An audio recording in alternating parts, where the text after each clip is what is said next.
energy companies, who's your light bill, how many providers do you have for your light bill, your gas bill, uh cell phone carriers. We can continue on and further, food sources, yada yada yada. And they're like, wait, no, we're not talking about that though. My mind is so cooked these days, and I just want to shout out to anybody listening. Hey, stand together. We gonna get through this, but we need to stand together and stop being scared out here. All right, I appreciate the energy. Thanks for coming in. Thank you for sharing that message. All right, so if you want to stick around, I'm going to talk to the audience, maybe see if we can get some actual debates, if that's okay. Much love. Appreciate you. Thank you. Take care. All right. Who's this in the box?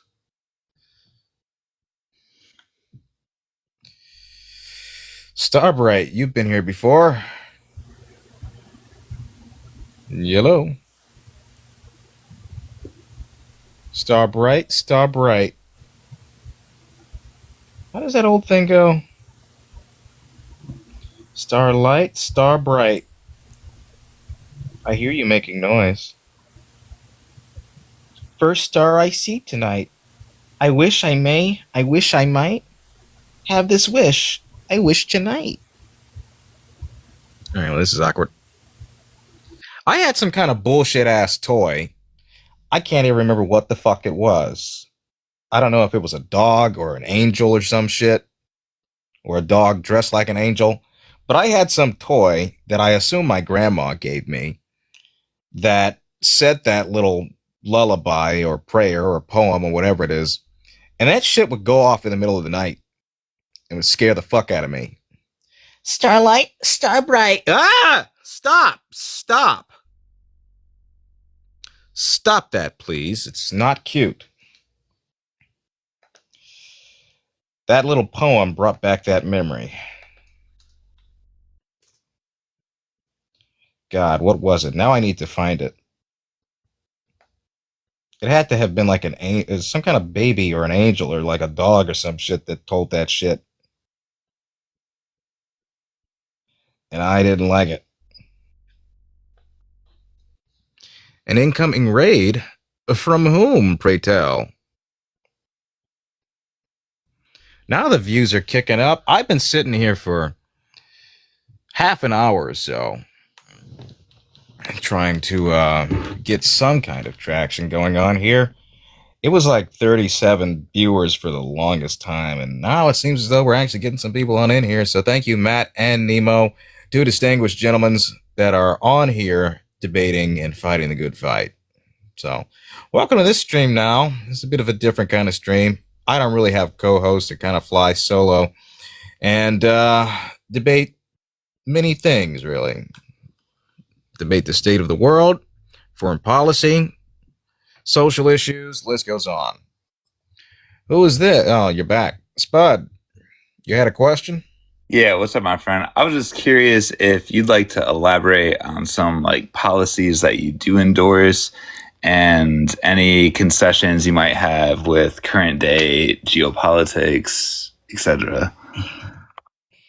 Well, I'll start with the first one. I don't know how much you're asking for specifically, but I support Medicare for all.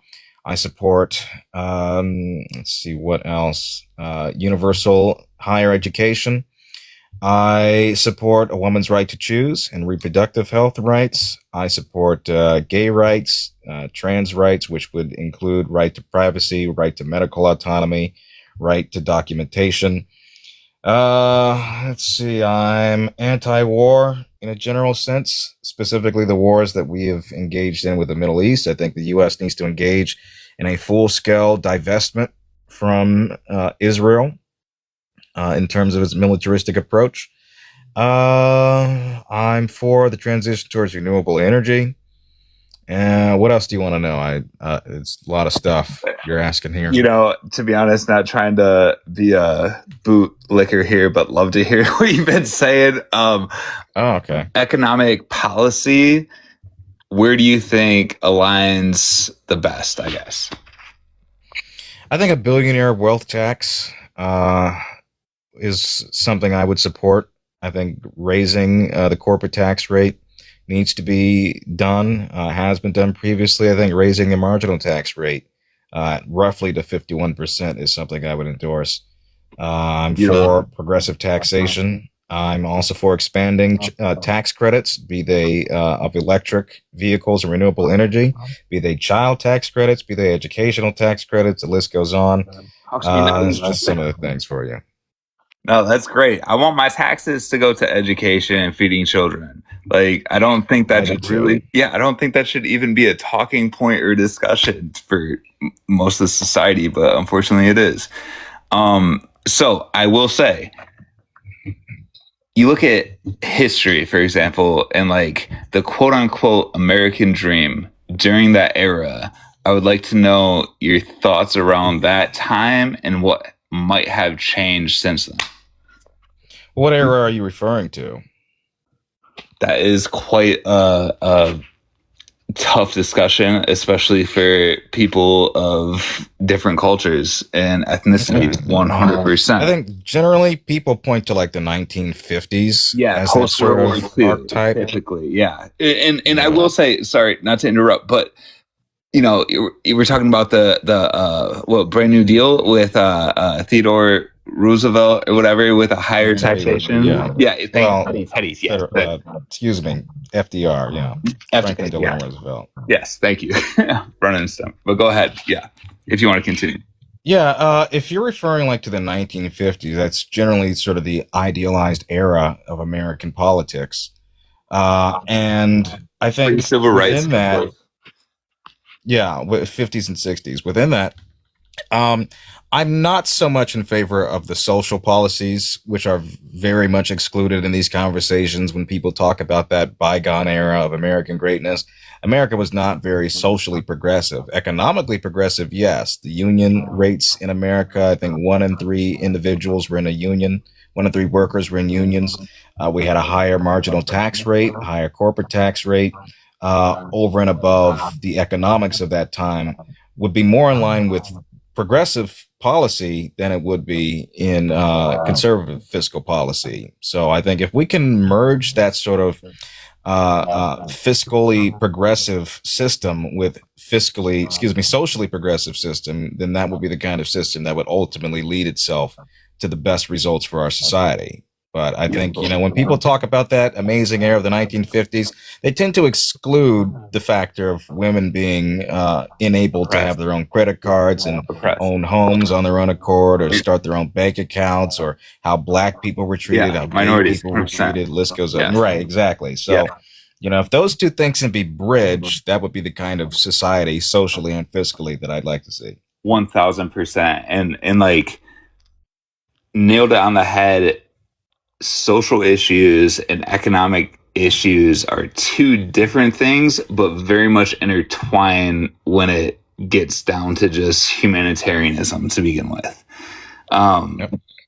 But when, personally, my opinion, like Reaganomics, I think that opened up the can of worms with corporations becoming people essentially and being able to contribute and put money into politics and create PACs and open up the door of all different types of PACs. Yep. That the actual voter has much less to say these days because unfortunately through the way that we're structured and allowed to have lobbyism and PACs, your dollar is really unfortunately what votes these days and not necessarily who you check on a box. And I think that's where we really started to get lost.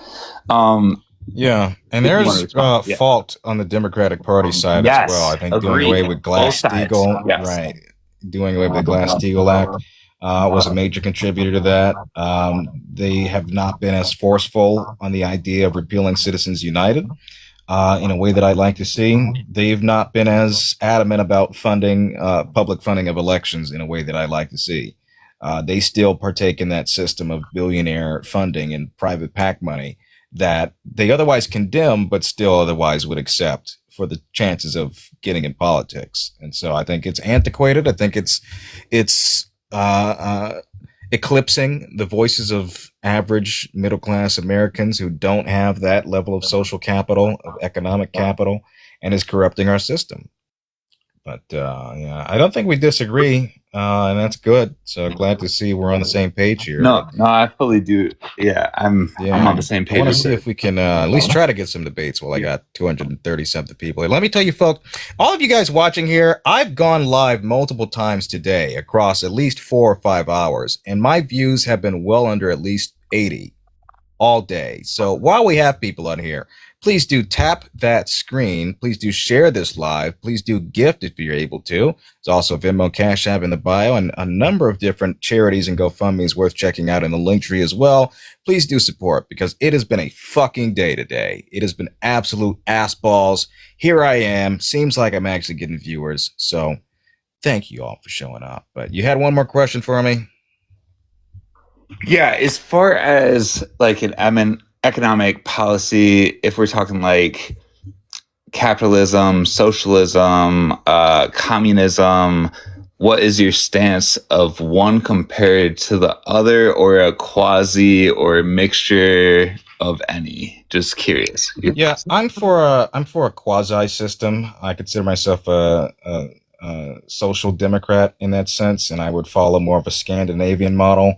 I think oftentimes people may criticize me as being a liberal for that, but I think that is the most practical and economically beneficial system, economically speaking, that would otherwise alleviate many of the issues that we see today and the gross disparities in income and wealth. Otherwise, I'm not for communism. I'm not for pure communism. I'm not for any kind of stateless, classless, moneyless society. I don't think there's any historical example we can draw upon where we can see its effects being universally beneficial. And so I'd say that sort of quasi system of integration of regulation with the private sector is generally a good thing, and would protect consumers, would protect businesses, would protect startups, would protect unions. We might have, and first I want to disclose, I am a union worker myself. Very pro union. Hell yeah. Cool, I got my card right next to me here somewhere. Much love, much respect. I will say we may have just finally found a little bit of a difference. Much love, much respect. So when you say a moneyless, classless system, I do want to reiterate that communism is not taking personal property. And I mean, socialism is essentially like... No, I understand that. I understand that. But like, Marxist theory is a stateless, classless, moneyless society. And within that, I don't believe it's doable. So you still have that would otherwise benefit people. I know you still have personal property. I'm saying stateless, classless, and moneyless. You would still have properties, just not the forms of currency, not a state system that would oversee that. And I absolutely agree with you. As a quasi system is absolutely necessary, and it really, unfortunately, isn't just a band-aid for all societies. It does have variations, but I will say, in a much larger society, China. China. We love China. China's not communist, though, contrary to popular belief. No, it's not communist. But it is quasi. And the reason why I say that is because it still does hold some communistic tendencies mixed in with capitalism and stuff like that. And the reason why I say that is because you really can't have a monopoly. Like there is not just one light bill. There isn't just one restaurant. There isn't just a couple of phone carriers. If it is that, then it gets subsidized and regulated through the government, which I will say, like, it's a high 80s, low 90s% of home ownership in China. I promise I'm not your Red Book spy or anything like that. But, I do I went to a school and had a bunch of friends, exchange students from China, and kind of kept up with them and learned a bit different cultures and dynamics. And, low homelessness in percentages, higher home rates in percentages, higher quality of life, affordable health care, the whole 9 yards. Plus, you're talking They about have very little civil liberties that are protected. Is the problem with that? I think that's sort of the trade-off with China. so. Is that critiques of government are banned or at least heavily penalized. Freedom of religion seems to be at odds there in China. I think that's sort of the discussion happening now with the concentration camps that have arraigned thousands of Muslim prisoners. So I don't know that China's necessarily the model Sure. that needs to be Yeah, and followed here.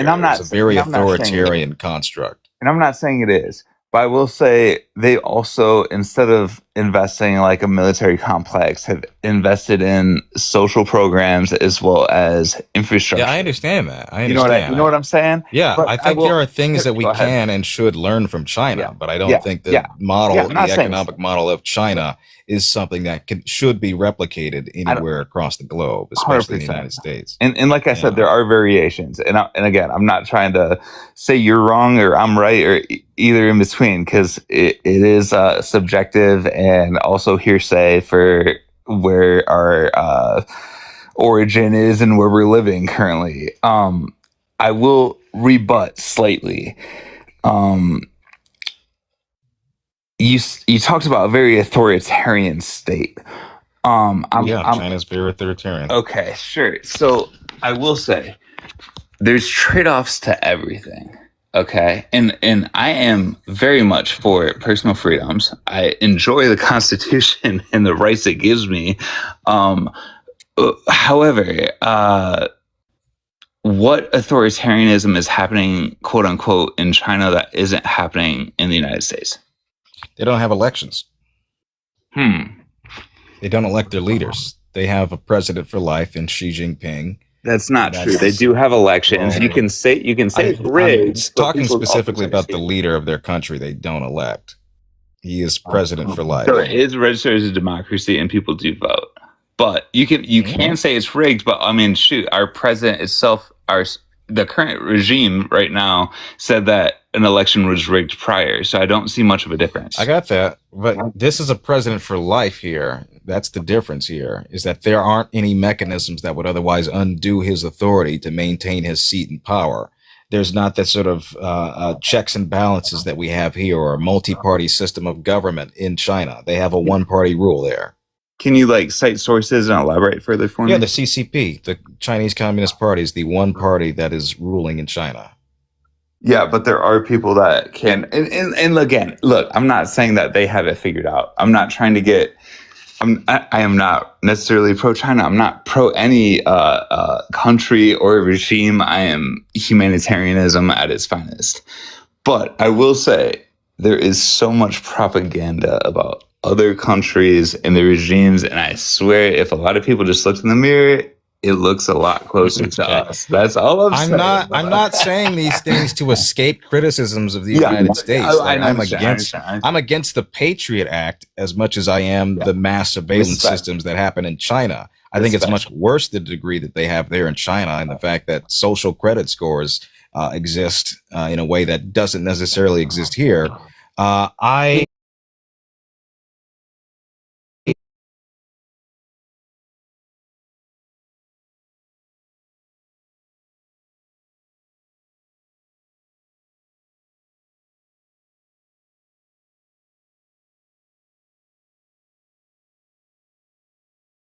Me Thanks for myself coming too. in. Yep, much love. Thank you. Take care. All right. Let's see who else we have here in the box. We got pizza. Hello. China. Wrong. Absolutely not. That is so nasty. Okay. We should have a 45th/47th Amendment named after me so that I can be things or something. You guys notice Trump does that a lot? He just starts like doing that weird chuckle and trails off with his language.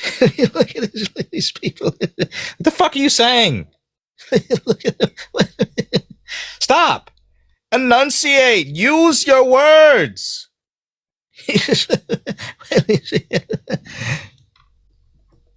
That's the thing. When I do the Trump impression, all you have to do is say a lot about nothing. Just filler, just words, just a word salad. It doesn't even have to be about anything.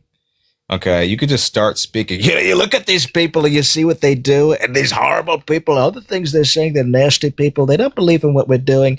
And what we're doing is an absolutely fabulous thing. There's so many people saying all these things that we're doing. They're so great. There was actually a man out of Iowa. He's a big, strong farmer. He said, "Sir, all the things you're doing are so much better than your predecessor, who was a total loser. And it's so sad. But we're back. America's the hottest country ever. America's so hot, I almost grabbed it by its pussy. That's how this country is. And it's so sad what they're trying to do to us." He's not specific. He can't tell you who, what, when, where, and why. It's always they. Look at what they're trying to do to us. Who is they? What are they trying to do? Who is us? What's happening and why? And how? You see these things, all these horrible people, what they're doing. What? Who? Who are you talking about? All these nasty people. You look at what they did to me. What am I looking at? Who am I looking at? What did they do and how? It's just take a look. It's the fake news. Like, fuck. Whenever he's called out, it's always the fake news, too. Like when he posted that picture of him as a doctor, excuse me. I almost said as the savior. When he posted that picture of him as a doctor, he said it was fake news that assigned that sort of connotation to it. Let's not play coy to the fact that just hours earlier he was going off in the middle of the night towards the Pope and then posted a picture of him with a goddamn glowing orb coming out of his hand and a light, a very powerful light entering the body. He's probably curing COVID in that picture, if anything. We got Anthony here, I think. Is he going to join? Yeah, there we go. Anthony, what's up? What's up, man? Can I get your age and pronouns, please? 24, and I guess people call me he, him. All right. Well, what brings you here tonight? I just think you don't like him for the right reason. What are all the wrong reasons that I dislike him? No, I think there's bigger reasons to not coming from someone that supported him in 2016 and voted for him again in 2024. All right. You're saying what are the reasons that you've identified that are incorrect for me to dislike him for? I didn't say it's just incorrect. I said there's more important reasons to not. There are plenty of reasons. There's way more among important other things ones. is the fact that he's losing his goddamn mind. There's also the fact that he that's a bad interpretation of how. Oh, okay. Let's go there. Yeah. Let's go there. Okay. Why do you think we're at war with Iran? You think it's because he's losing his mind? So that's not what I said, but I do think he's made a gross miscalculation with this war. You think it's him? So I think it's Israel. Thank you. Okay, great. Okay, but he is still aiding and abetting them. He was the one that launched this attack unprovoked.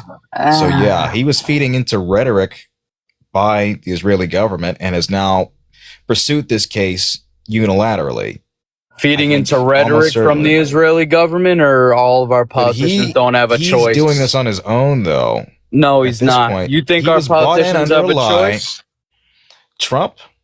No, he doesn't either. Yeah, he is. Do you think they have a choice? He does have a choice. Yes, really? He does have a choice. In the same way, yeah. In the same way that it was the choice. I don't know why you're still talking, buddy. Anthony. In the same way that it was a choice for his counterintelligence. Jesus. You're listening, right? I'm listening. In the same way it was a choice for his counterintelligence official to reject the information coming in from Israel, which they did. And he resigned because of that. So yes, these people do have choices, and they're tough choices to make. Donald Trump has made the wrong choice, and now we're paying the consequences of that. You really think the United States has any choice when it comes to what Israel wants? If you look at the entire history, really? Yes, it does have a choice. Really? It's compelled. That's so naive. That's so naive. Why is it naive? Because I can run you through the last 60 years of history and tell you why it's so naive. Great. So when Biden withheld MK-84s, was that a choice that he made against Israel? Does that have anything to do with what I just said? I know exactly what you're talking about. I could come back with a straw man as well and say, you can, that's not a straw man argument. When Obama didn't sign the deal that they wanted Israel to sign specifically, did he have a choice with Israel? That's kind of my point. You said that you could. You literally just said you can go through American history. Oh my God, I can if you stop talking. I can. I could start from the Federal Reserve and go all the way when you were on. done speaking. I didn't interrupt you, but you stated that you can point to I can go from the Federal Reserve and go all the way up to now. So now you're double speaking, because if you can say that Biden and double Obama and speaking, other bro, just talk. You're still talking over me, man. Talk like a regular person. I'm just gonna, because you're double speaking. He said he was 24, but probably 24 IQ. You said that 24 IQ. I'm going to med school next year, and you're on TikTok debating. Shut the fuck up. You're doing what? I'm going to med school next year at Stony Brook University. You're going to med school? Oh, I remember you. I remember you. IQ, We've talked before. IQ. We've talked before. Can I ask you just a basic medical question? I've never spoken to you before. Can I ask you just a basic medical question for someone going into... By the way, you're not in medical school. Yes, I'm going in the summer. I'm going in May. Okay, if I say I'm going to law school, that doesn't make me smart if I haven't been there yet. You said 24 IQ. Yeah, 24 IQ. Can you tell me what IQ stands for? No. Information quotient. I have no idea. Oh, ding, ding, ding, dumbass alert. Oh, damn, you're stupid. That's pretty sad. Well, can you at least tell me what mRNA stands for? No. No? Can you tell me what DNA stands for? No. Can you tell me how many... What fucking medical field are you going into specifically? Christian, I said that, by the way. I'm not going into I don't know who you're talking to. You're not going. So you're not going into any school. No, I'm not. You're right. I'm not. Anyway, let's get back to. That was pretty embarrassing. As I was saying about the double speak, first you said that presidents don't have a choice when it comes to Israel, but then you said, "Well, I can prove things in which Obama has disagreed with the Israeli government," and I listed an example with Biden as well. So wouldn't that just prove my point? No, it wouldn't. But it would, because it would show that they have made choices that go against the Israeli government. Because, oh my goodness gracious! Yeah, I'm sorry. I'm sorry. It's just some. Didn't you just say you were? You started moaning. I thought we were doing a thing.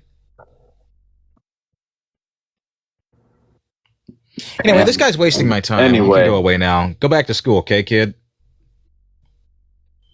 Anyway, if you guys enjoyed that moan session, there's a Venmo Cash App in the bio. I've made jack shit on my goddamn lives today. And this is actually a blessing that I have 300 people in the middle of the goddamn night. But if you guys want to support this stream, there's that. There's the gift goal right there. You know, it has been a slow ass stream. I've been on for 4 hours today, and this is the most we've had. This is the most traction that we've got. But the Venmo Cash App is in the bio. That's where you can support. There's also a PayPal in the link tree.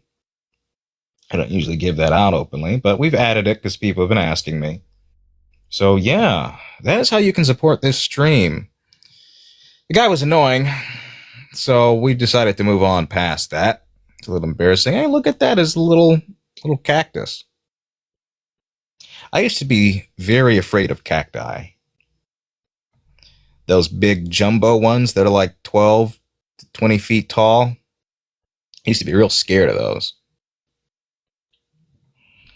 Because I always thought, what if I'm stranded in the desert and that desert wind picks up and that shit just collapses on me? You can't push it off, nor can anyone lift it up off of you. You're kind of fucked. You're pinned. You're impaled. And I think that's a valid fear to have. But anyway, that aside, if you guys would like to hop on in, thank you, and debate, that'd be wonderful. Ooh, that'd be wonderful. What's this? A black Democratic Confederate KKK communist or Muslim? Those are all what you may call diametrically opposed. You cannot be both a communist and a member of the Confederacy. You see, those two things are at odds with one another. Communism and Confederacy. These two things would be different. Oh, I do have a background which you guys may love if you'd like to see that one.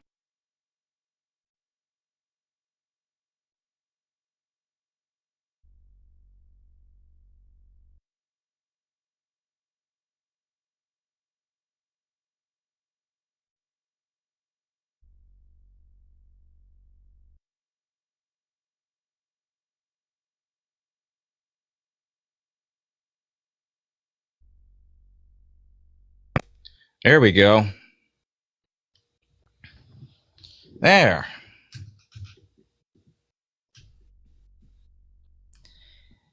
Excellent. Smithers, who are those brain-dead morons? Why, that's just MAGA, sir. Those are just supporters of President Trump, sir. Do I have them expelled from my line of sight? Thank you, Christian, for the $25. That's our first donation of the day. Thank you for all your hard work educating Americans. Uncanny impression, impressive. Thank you very much, Christian.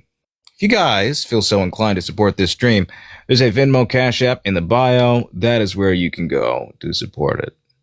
What is this? What is this here? Kenny, can I get your age and pronouns, please? Hey, man. Yeah. Hi, can I get your age and pronouns? I'm 27. Mm-hmm. I'm 27. And I'm a guy. You're a guy. That's not a pronoun. Try again. I'm a dude. You, he, him, they, Yeah. them. There you go. Thank That you. one. Thank you. I don't know why people are so averse to the concept of pronouns. I mean, it's basic English. Well, I don't know. I don't play the liberal mind games. What was that? I don't play the liberal mind games. I? Now, I is what we call a pronoun. You understand that, right? Okay, so what's up? Well, it's just you engage with pronouns. It's not a mind game. I don't see what the big deal is. Well, I just want to play your little weird game. Like I just told you I'm a guy. I'm a guy. That's all you need to know. I? I am a male. I? Those are a lot of pronouns you're using. Why are you playing this weird liberal mind game towards me? Anyway, what brings you here today? Oh, I see his profile. I'm just ignoring it. What about it? Nothing about it. I said I'm ignoring it. Stalking me? So what brings you stalking me already? Hello. Oh, what brings you here today? Not much. Can you convince me? Thank you, Christ. Just convince me to be a black Republican. Is that better? Sure. Do you plan on having a kids ever soon? Do you have kids? Ever? Soon? I don't know about soon. Maybe. So you plan on having in the kids? interest of having kids right now. Oh, okay. Well, maybe in the future you might have a kid, right? Maybe. Maybe not. Okay. Well, what do you Why? like? Why are you talking about kids? Do you like Trump accounts for newborns? Is that a good policy? Tell me about the policy. Well, basically, all newborns get $1,000 invested into the stock market. So it gets every child invested into the stock market. Yeah. I don't know that I would support that, given the flexibility of the stock market and Donald Trump's repeated ability to crash it so often. So I don't know about that. Is it really tied to the stock market? That's the first I've heard of that. What do you mean crash? When does it crash? Last year, when it lost $9 trillion in value during Donald Trump's Liberation Day. Also during COVID, it's been underwater in the negatives the past 5 weeks since the start of the Iran war. Yeah, he told us to buy. He told us to buy low, right? Remember on our socials? How's that doing? Well, I mean, the stock markets went to all-time highs ever since he said that on early April last year. But they've also hit record crashes under his watch. So yeah, they've that's not hit his fault. all-time highs. They hit an all-time high under Biden. But proportionately, how much they've increased, Biden added more percentage-wise. Yeah, but you're acting like he controls the market. He can manipulate the market like so easily, or like you're acting like he coordinated with thousands the of president stockholders. can and does manipulate the market quite easily. How could you? You would have to. I'll give you an example. I'll give you an example. Okay, when he said that he was going to draw back on the tariff policy from 150% on all nations down to 10, markets responded to that. And then when he reversed that policy, they reacted negatively. When he told when he told investors, you guys just made a shit ton of money, you guys just made a few $1 million, that's him playing the market. He knows his base, and it's millionaires, not you, millionaires and billionaires who serve to benefit from this. Well, that's not true, because he told us all to buy on his social. He said now's the time to buy. I think it was April 3rd of last year. Last year, right. Before when? Liberation Day, right? When it crashed? Yeah, and then the market shot up to all-time highs. You're quite literally defining how he's manipulated the market, how he's encouraged people to manipulate the market. No, this Trump account thing is not tied to the stock market, but even if it is, it's a terrible fucking idea. But it's not free money that you can get now. It's sort of a long-term investment. It's not universally applicable, nor does it apply to most benefits. So. Yeah, it can appreciate and mature over while they. But I don't have plans to have any kids, so it doesn't really affect me much. Okay, I would say I'm in favor of the child tax credits, which he promised but never really delivered on. Okay, but you're still you were saying that he was manipulating market, but he can't manipulate markets. But it's irrelevant because he's been talking about tied to the stock market. He's been talking about tariffs since the 70s. Like he's always had the same ideology. Right. And then he did it. And then we lost $9 trillion in stock market value. And then he reversed it. And then the markets responded positively because they weren't in favor of his tariff policy.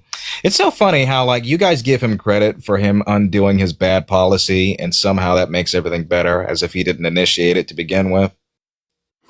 Okay, but he was going to do it regardless. Like he was going to implement tariffs regardless of the stock market. He doesn't care about the stock market. It's not. But if they were so beneficial, why didn't he keep them? Process. Why didn't he keep the tariffs though? If they were so beneficial and we're going to be bringing in trillions of dollars, he did. He has the tariffs are still on. He did keep them. So we still have tariffs, but they're a dramatically reduced rate than what we previously had. In some cases, 150%.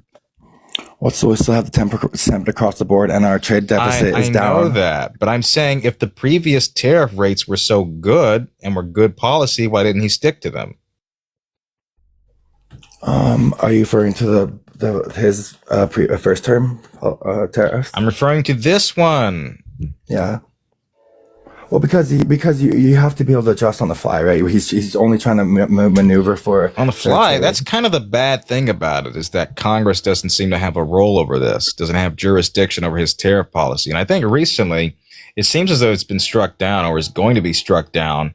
Actually, yeah, it was just a few weeks ago. The Supreme Court struck down his initial tariff policies, warning that his unilateral ability is reckless, dangerous, and unsafe for the economy. That Congress needs to have a say in that. So no one should be in favor of him affecting economic policy like it's a light switch. Yeah, but how? It doesn't make sense. It does make sense. Yeah. Because you run the risk of a recession.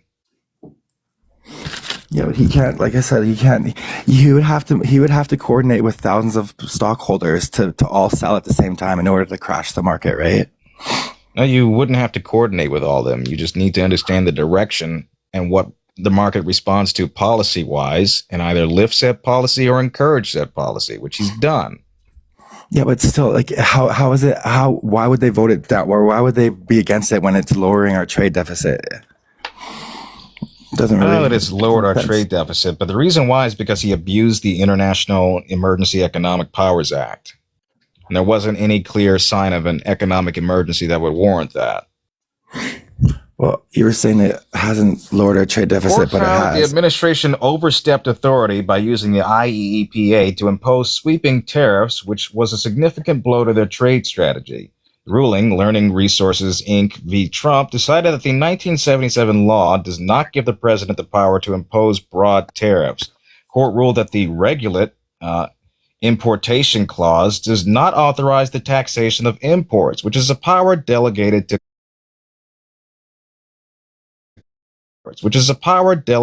Congress. Well, but our trade deficit is not sustainable, right? It's just we're just falling more into debt, so it's not working, right? Presidents made it worse. Presidents only increased the national debt. No, it's down. It's down from 1.3 trillion to I think it's 900 billion right now. What are you citing? I'd actually seen that was on AI overview. Honestly, on AI overview is what you're citing. Yeah, well, it's just the AI. It just gives like a general a consensus on what it deems like credible, right? So it's like you still cite something that's a primary source. Yeah, but why go to one source when you can have a variable of like? Because it's not a source. That's what's called tertiary. A primary source to give you direct information. Yeah, but who determines what a primary source is? Like that doesn't really. The originating source would be what determines that. Like if you're citing numbers from the Fed or economic data, then a more reliable source would be the Chicago Federal Reserve or whatever the case may be, St. Louis, or jobs numbers coming out. I think those would be more readily available and reliable than an AI overview. Okay, well, it's okay. Well, I'm just going off what it says. It says that our trade deficit is down 400 billion in a year. Mm-hmm. It might be, there might be sources that are in the ballpark, but it's still, at least it's still being reduced. Like it's still working to an extent so far with all the push, despite the pushback. Okay. You understand within that, the average cost that Americans have had to pay is an additional $1,300 in taxation from these tariffs. $1,300, is that not, it's like, would we not be willing to pay a little more to bring jobs, manufacturing, critical supply chains back? But it's not brought back core manufacturing jobs. No. In fact, recent jobs numbers, in the past quarter or so, have shown a decline in core manufacturing jobs. In the first year of his return, only garnered 180,000 jobs total in that year. Yeah, and the last 2 months, it's been growing. It takes time to shift focus to America worker. No, they've actually had to revise it down. The jobs numbers have been revised down multiple times. Yeah, now they did overshoot expectations, but they are down comparable to where they were 2 years ago under the Biden administration. If we want to go on a quarterly rate, if we want to go even on a monthly rate, March of 2024 was a better jobs month than March of 2026. Yeah, but I understand that. But our government hasn't been this small since the 60s. Biden hired a lot of government employees that were. I'm talking non-government jobs, though, non-farm jobs, private sector jobs. Those numbers were unequivocally better in Biden's final year than they have been under Trump's. Yeah, but the BLS lady, she was fired. A primary source? She was fired because she was always wrong. She was wrong a lot of the time. I think it was always wrong. And additionally, you know who else isn't always wrong? Jerome Powell, who the president is now currently trying to oust. To be a terrible idea, and in every effort in which he's tried to target Jerome Powell through the legal system or otherwise, markets haven't reacted finally to that. Investors haven't reacted finally to that. There doesn't seem to be much support for those efforts, and yet Donald Trump believes that he should have jurisdiction to install someone who's going to be doing his bidding and run the risk of creating a recession by these rate cuts at inopportune times. But he's trying to something different. He's going a different route. He's trying to stimulate the working class. And yet we're experiencing a period of de-dollarization. The value of the dollar has gone down since he's returned. You understand that, right? The dollar? The value of the dollar has declined. Well, it's up. It's up since the conflict with the IRGC because our supply is more in demand, right? So our dollar rises a bit, and even then our exports become more desirable if our dollar is slightly lower. Yes, the value of the U.S. dollar has modestly gone down in 2026 so far through mid-April. The benchmark U.S. dollar index, DXY, which measures the dollar against a basket of 6 major currencies, values, higher DXY values mean a stronger dollar. Performance this year has been trading around 97.9 to 98.1, a decline of roughly 0.4% year to date, excuse me. Hit a low near 95.55 in late January. So yeah, it has slightly gone up, but has otherwise gone down over the course of this year compared to where we were prior years. Dollar entered 2026 already weakened after a sharp drop of over 9% in 2025, the worst annual performance since 2017, when he was also president. Driven by factors like Federal Reserve rate cuts, fiscal concerns, and shifting global investor sentiment. Isn't it funny how like every bad records that have been set over the past 10 years, Donald Trump has claimed?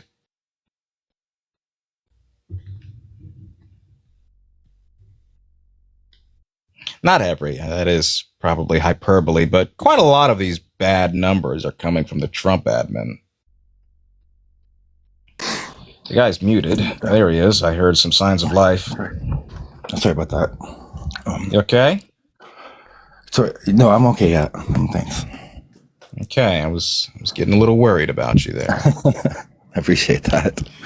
Anyway, why should I vote Republican this midterm election? Can we go there? Well, I mean, you can't you just like look at statewide policies and then that should decide your vote, no? Statewide policies? Yeah. Sure. But otherwise, why should I be inclined to support the Republican Party? Because within that, I'm talking these sort of the party en masse, who I want to see leading in Washington. Well, I mean, who do you see leading for Democrats? I'm talking about the party en masse. Who should have the control? Who should have the balance of power in the Congress? Why should I support Republicans with an additional 2 years in charge? Well, because the Republicans actually have like policies. We have good policies that work. Awesome. Right? Can you tell me what the Republican plan for healthcare is? Well, Trump just came out with he has a new healthcare plan, the great healthcare plan. Great healthcare plan is not a healthcare plan; it's a payment plan, which otherwise circumvents the current system of the Obamacare subsidies plan, giving it directly to people so that they can give it to private insurance. Yeah, they can decide. He's cutting out the. That's not a healthcare plan. That's an insurance plan. That's a subsidy plan. Well, he's trying to cut out the middleman that are exploiting us. So no, he's not, because they'd still be exploiting people. If you're giving people money to give back to the middleman, how does that cut them out? Because it creates more competition on their end. So if they have more competition, because more private entities can create their own insurance companies and compete, right? They already do that in the system now. How would this incentivize them any further? But the top three take out, like, what is it, 90, something like that. Like, there is no they're not allowed to have competition. It's a monopoly. So now your argument is that this would encourage demonopolization of these industries, and I've yet to hear any argument that somehow this would break up their influence over these smaller startup insurance companies. Because it creates competition, because people can decide where they You're telling me that, but I'm saying, how would that break their stronghold? The three largest companies that you just cited, how would that break their stronghold and sway over the smaller?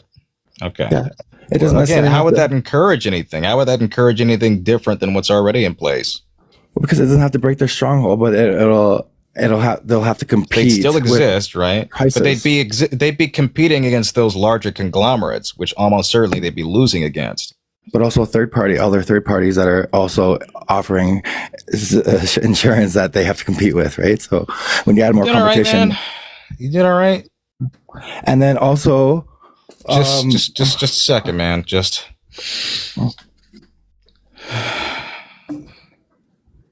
yeah, breathe with me. Okay, it's gonna be okay. All right, I swear I'm not as scary as I look. Yeah. Now you were saying. Well, also included in his healthcare plan, is it lowering? They're lowering taxes on seniors too, as well, right? Subsidies. What else is in bill? I haven't read it in a while, but there's if we can go through it, there's a lot of things in there that are positive for us, that work out for us. I'm trying. So why is it better than, say, a single-payer healthcare system?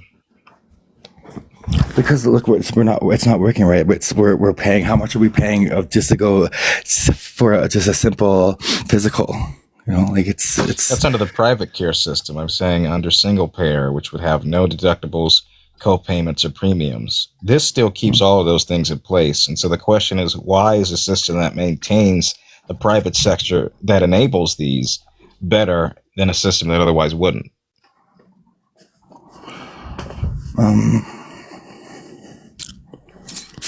I'm not really 100% sure. I can't really talk about it much more. I'm not really well versed in that, but like I said, we can go through. I haven't read it in a while. It's been a while, but there's a lot of. We can move past healthcare. I'm drawing a blank on other things in there, but I don't know why. That's all right. We can move past that. Let's see. Why should I support the party and their lack of control, I should say, when it comes to foreign affairs?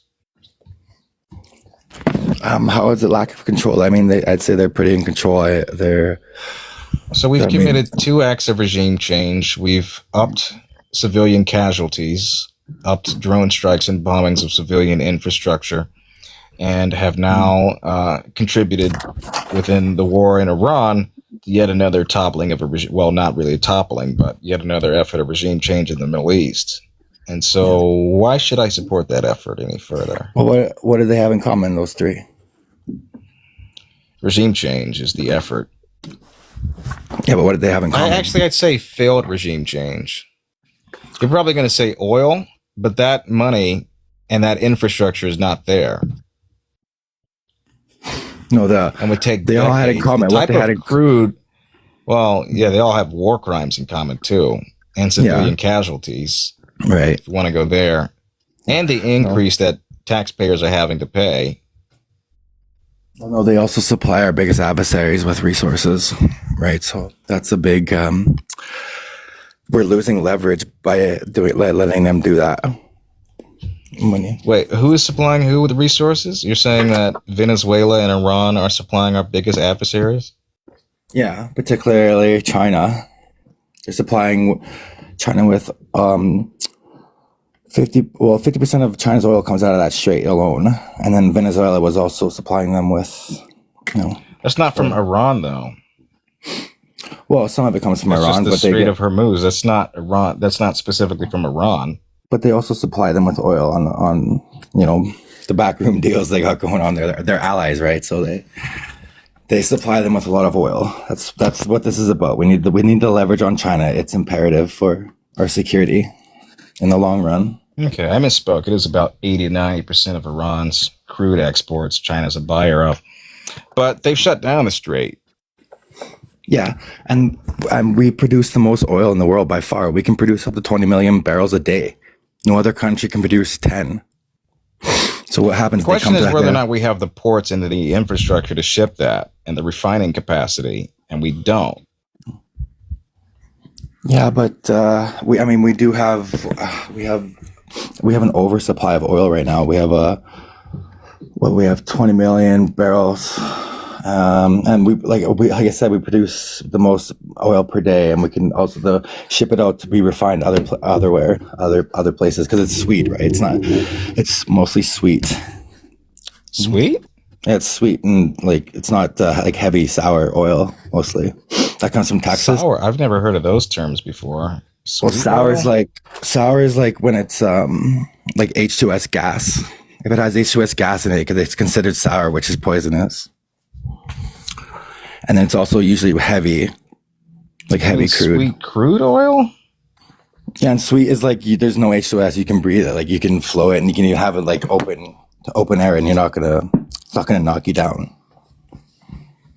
Okay, I think you may have that confused with something else. Sweet oil is used for different productions, not necessarily kind of oil that we're using and we're talking about here. Well, it's just heavy and sweet. It's the same kind of oil. They both produce jet fuel and gas and like motor oil and stuff like that.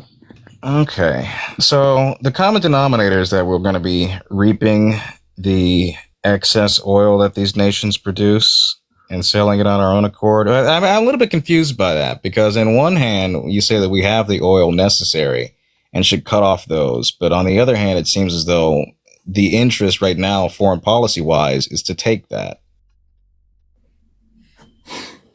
Yeah, because we want control. We want China to come to us for their oil supply.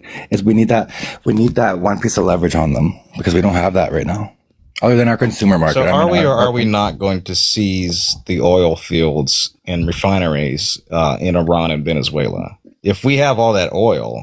Because now I'm a little bit confused. Yeah. Well, we're not trying to seize them. We're trying to put in a different leadership. We're trying to usher in a new leadership that was willing to work with us and not supply our adversaries with resources behind our back. But as it stands, the United States is actively trying to seize control of the Venezuelan oil supply, which is at odds with the belief that we have enough oil to supply the rest of the world if we're having to steal it. Well, it's not about stealing. Like I said, it's about taking forcefully. It's a chess match against China. A chess match against China? Yeah. It's not about stealing Venezuela. How have we gained the upper hand in this, though? Because we have cost the entirety of the world, effectively, their trust and their ability to do business with the United States. It's why NATO is not in alignment with us. And it has caused global oil prices to spike considerably. What have we won from this? What is the advance that we've made in this chess match? Well, I mean, it's a terrorist organization that is controlling the strait with terrorism. Obviously, were they prior to this invasion? Yeah, they were charging ships, and they were, No, that's now. That is now they're charging ships. Prior, they did not have control over the Strait of Hormuz. They did not have it closed. Well, I know they were like threatening ships and controlling it with terrorism. That was after proxies. The invasion, though. They're like proxies. No, that was before. Like for years, like they're proxies, and they've been unaliving us for like almost 50 years now. Like I don't know, I don't see why would anyone would have a problem with us taking out that regime. That benefits all Americans. I think because of for one, among other things, the power vacuum it creates, the instability it creates, the unnecessary loss of human life, and the risk of igniting proxy groups in defense of those things. I'd say those are very valid reasons to why we shouldn't be enabling and engaging in regime change in the Middle East. Yeah. I mean, we've learned these lessons countless times. Yeah, I understand. But our military is different. Our military can change with different ideology and leadership, right? Like our military is a lot more lethal right now than it was even. I know. Under Obama, when we had an actual diplomatic agreement that didn't cost American soldiers their lives, I do agree with that. I do see the flexibility of our military when it comes to who is in charge of it and who's heading it up. Yeah, but we need like Trump campaigned on peace through strength, right? And this is exactly what that is. No, it's not. Yes, we have depleted much of our stockpile, so that's not necessarily strength. It's costing us And it is going to be costing us an upwards of $60 billion at the 60-day point, I believe it was. This isn't necessarily strength, nor is it achieved peace. But it's still going to be part of our defense budget. And we also have Space Force that mitigates the Space Force. Nobody goddamn talks about Space Force, but he's asking for $1.5 trillion budget for the military, for defense. Yes, but I'm just telling you that the direct energy weapons mitigate costs, right? They're anti-drone technology. Right? I understand that, but is it necessary to be asking for $1.5 trillion worth of that? $1.5 trillion? That's the current Republican budget. Oh, I thought you were saying they were asking on top, but yeah, no, that's what they're asking. Like I said, it's a chess game. It's going to benefit us in the long run. We're already seeing the fruits of the labor. It's coming to fruition. Where? Well, look at the first 2 months of the year here. We've only gained jobs. Our stock markets are hitting all-time highs again. No, it has been in the negative the past 5 consecutive weeks. There's been some days, usually related to Artemis, okay, but over and above, we've lost jobs. We've seen record job losses in the month of January. There were some rebounds, but that's only because they overshot the expectations, which were already considerably low. They're underperforming where they were 2 years ago. Well, okay. Well, just we have to go month by month because we're shifting we're shifting focus to the American first approach, right? It takes time to do that, especially with so much pushback. Okay, what was it? 118 jobs lost in the month of January. Well, last month we gained 15,000, and the month before that was 100. Low. That's very low. Well, the month before that was 178,000. February was a net loss of 133,000 jobs. In January? That's February. Unemployment rose to 4.4. And now it's back down to 4.3. Narrowly. Well, it still dropped. That's still higher than where it was in 2024, though. Yeah, but I mean, if you look around, if you look at our unemployment rate compared to Canada or EU. Why are we comparing it to Canada? We're talking about the United States. Well, because it's a global problem, right? Like these prices are high and these unemployment rates are high. It's a global issue. It's not just our issue. It's a global issue prolonged and brought upon by this president, by this administration. Canada didn't start this war. Yeah, but they're very abusive to their people. What are you even saying at this point? The IRGC, they're very.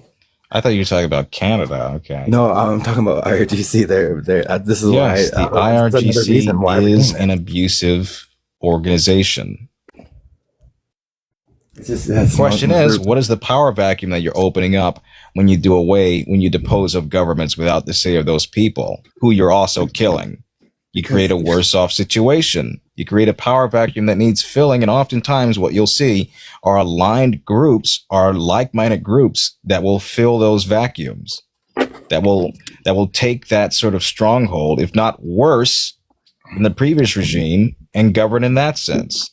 Yeah, but we don't play by ridiculous war rules. We don't, there's no bureaucracy. There's no, war complex profit. We're not this is about, I guess I was saying about we've been dying at the hands of the RGC for almost 50 years. Who was we? Huh? Who was we? American citizens and obviously military members.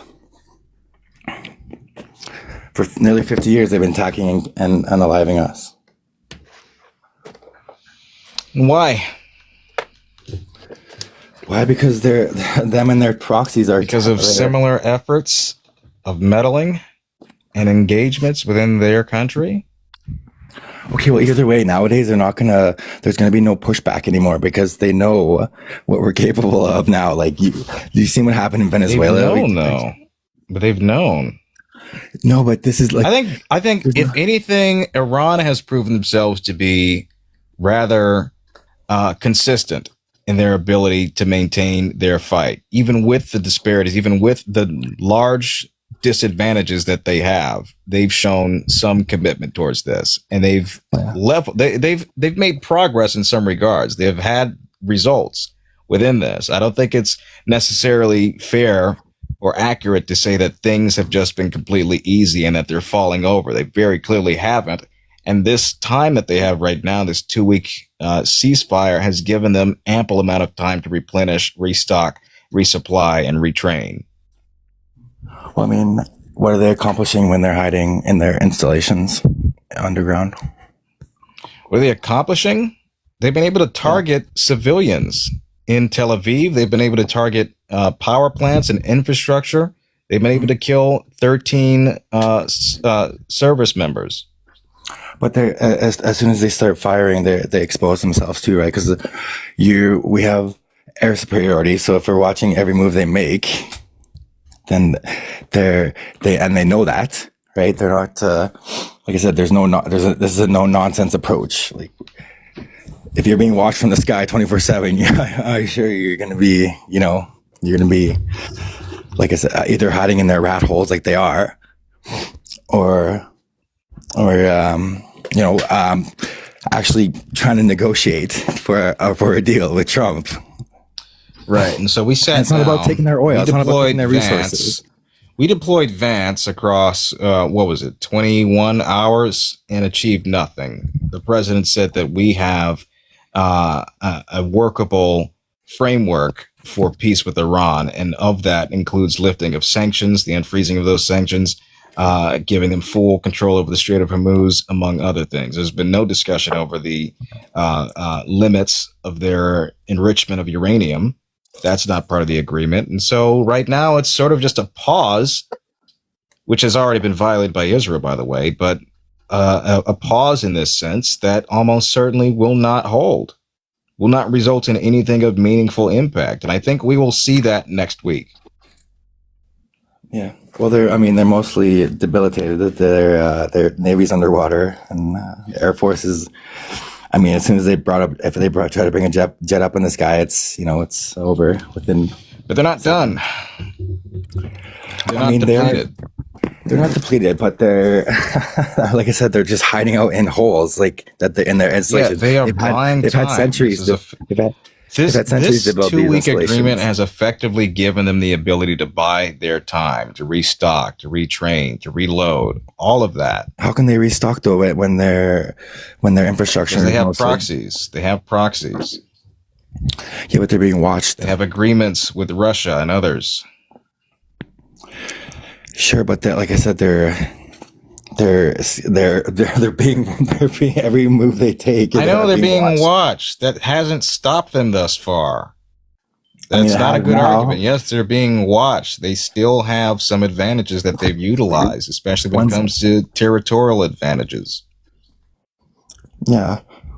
Well, they've had, like I said, they've had centuries to build into the mountains. They're dug in there pretty deep, right? It's nearly impossible to go unless you're, you bring in ground troops, armored divisions, blah, blah, blah, right? Other than that. So I'm curious, and this may be a little bit of a pivot, but forgive me on that front.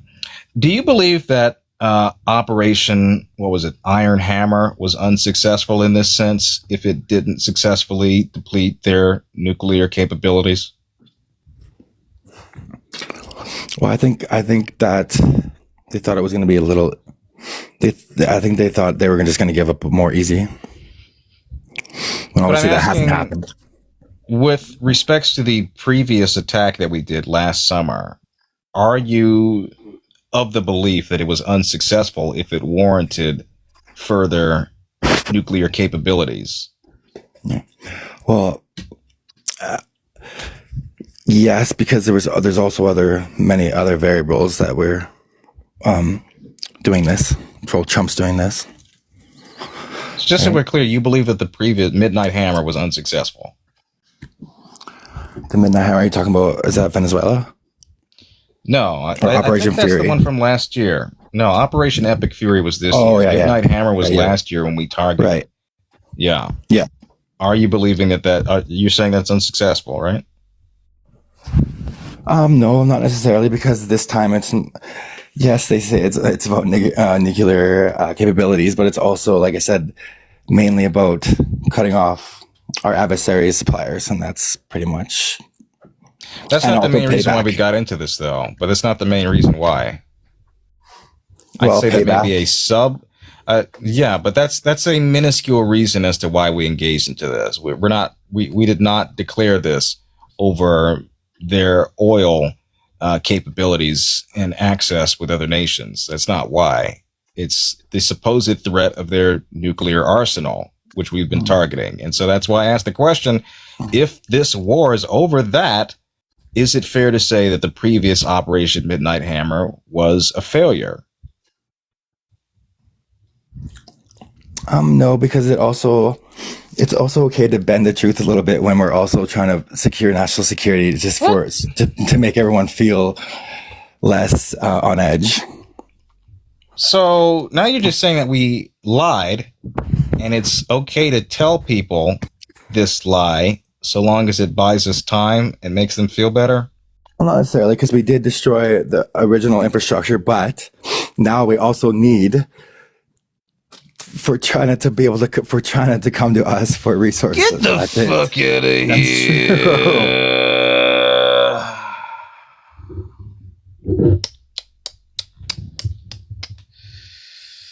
Oy. We just need to lie to make them feel better. Anyway, let's talk about something else for a little bit. Let's see who else we got in here.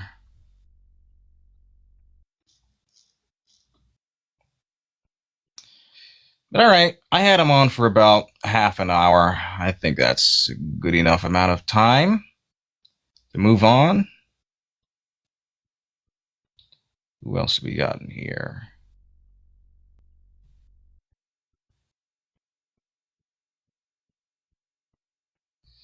Are you a Democrat? Uh-huh. We got anybody else? Gray Eyes Kate? Nobody's joining when I add them. There's 300 people watching this stream. If you guys feel so inclined to support, there's a Venmo Cash App in the bio. That is the way to do it. I don't know what this bullshit is at the bottom.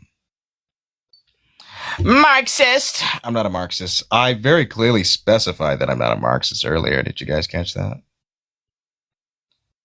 You guys hear that part? Yo, are you Key and Peele's son? Are you Jordan Peele's son? Yes. Next. I don't see it. Jordan Peele has short hair. He is a more portly individual. I'm skinny. I have long hair. I don't look like Jordan Peele, you see. I don't even sound like Jordan Peele. I don't understand le comparison. Le comparison.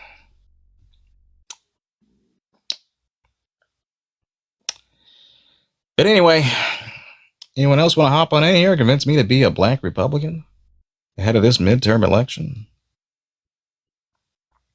It's the face and voice? I don't see it. This is just giving all black people look alike to me. That's what that comment is giving. Because I look jack shit like Jordan Peele. His face he has a gray ass beard. He wears glasses. His nose is a different shape.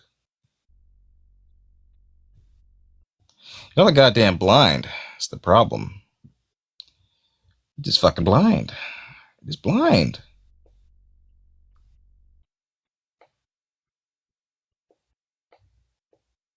But I will say, my brother was on his show. What is this white noise? You guys can hear me, right?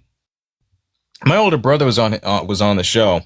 The last episode that they did, and there's this bit. There's these football players, and they are hyping each other up. They're like, "Let's go, man! Let's go!" And they are fucking socking the shit out of each other. They're fucking chest bumping and smacking helmets. And the bit goes that they are so extreme, hyping each other up in the locker room, that it gets to a point that they start breaking out weapons. And then eventually one of them straps a bomb to another player and convinces them to fucking go in there and answer a cell phone. Now, that bomb was strapped to my older brother. That bit has my older brother. Hey, Tanner, I'm explaining a Key and Peele bit that my brother worked on. Yeah. I wouldn't say I come from a showbiz family, but my older brother was on Key and Peele. I've been on a few different projects. Here's a fun thing. I want to make a video about this soon, but I was a voice match for Eddie Murphy in 2 of his movies, Candy Cane Lane and You People. I talk like Eddie Murphy like that, and they had me in the microphone, and Shrek! Oh, Shrek! Oh! Oh, Shrek! And in the morning, I'm making waffles. Oh, ogres have layers. You know what? Everybody loves parfaits. When you wake up in the morning, gonna have flip-flop Sundays. Who that calling my name? Yeah, I'll call your name if your name is... Ha! Nutty Professor. Oh, Hercules. Oh, Sherman.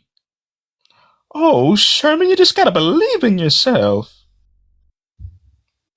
How you doing? I weigh 135. Yeah, I'm wearing bottoms. Oh, Norbert, we're gonna have a little baby, Norbert. I'm feeling something growing inside of me, Norbert. Well, Rasputin, that's really lovely of you to tell me that. It's just, I'm not sure we're ready for that. What you saying about me, Norbert? Anyway, I see enough of the Eddie Murphy thing. I did that. I was on Beavis and Butthead. Oh, and since we have a lot of people here, I have a show that was just put on Paramount Plus. It's been out for like a year now.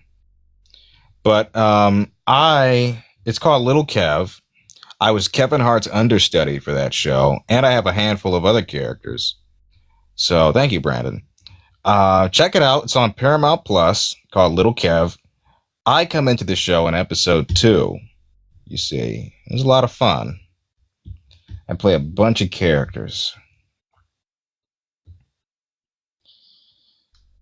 Where are the debates tonight? There are 289 people watching me. Do I sing? Yeah, I do. I'm all alone. There's no one here beside me. 'Cause you gotta have friends. Stop singing. I'm on the road again. Do Kevin Hart? It's been a hot minute, but... Look, when I do my Kevin Hart voice, all right, you got to pitch it up like this, okay? And you got to just try to keep it casual, okay? Because a lot of people probably going to be expecting you to get all hyped up like that. Nobody wants to be doing that shit. Nobody wants to hear their voice sounding like they got helium. So you got to keep it low, okay? You got to keep it natural. That's how I do my Kevin Hart voice, okay? Who else do I do? I do Shaq. I'm Shaquille O'Neal. I got icy hot. Let me tell you, I'm Shaq. My shoes serve as boat anchors for the Navy. I'm Shaq. My hands can palm physical people. Everybody looks like babies in my hands, except for babies, which look like Sour Patch Kids. It's a big problem because I keep on eating them. Morgan Freeman's gotten really old, so his voice is different. But when I do my Morgan Freeman voice, you see, you have to bring it down here like that. Now, you see, the penguin, the emperor penguin is often considered the most viable of the penguin family. Down in Antarctica, if you in fact see a penguin screwing with another female penguin, it is not that penguin's mate. That is what we refer to in the animal kingdom as cuckery. I'm Morgan Freeman, and you're watching March of the Penguins.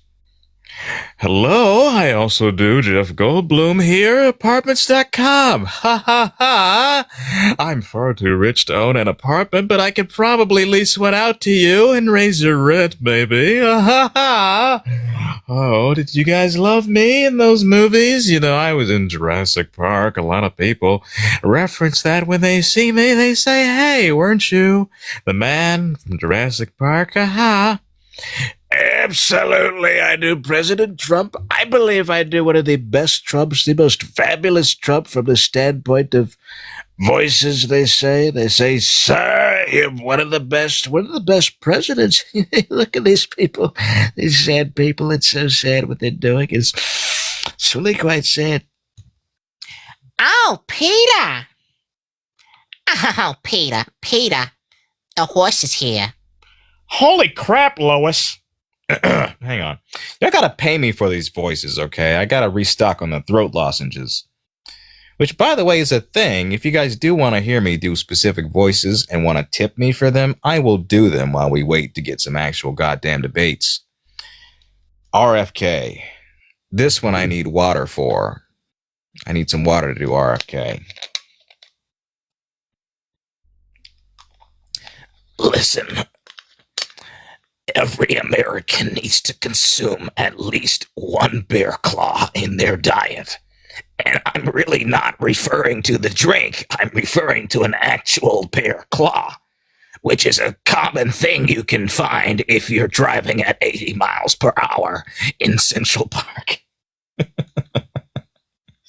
Just stick it in the deep freeze and it'll all be good by noon. You know, I actually met Jeffrey Epstein. I don't see what the big deal is. You know, a lot of people, they ask me to do Vance, and, you know, it's kind of just a generic guy voice, you know?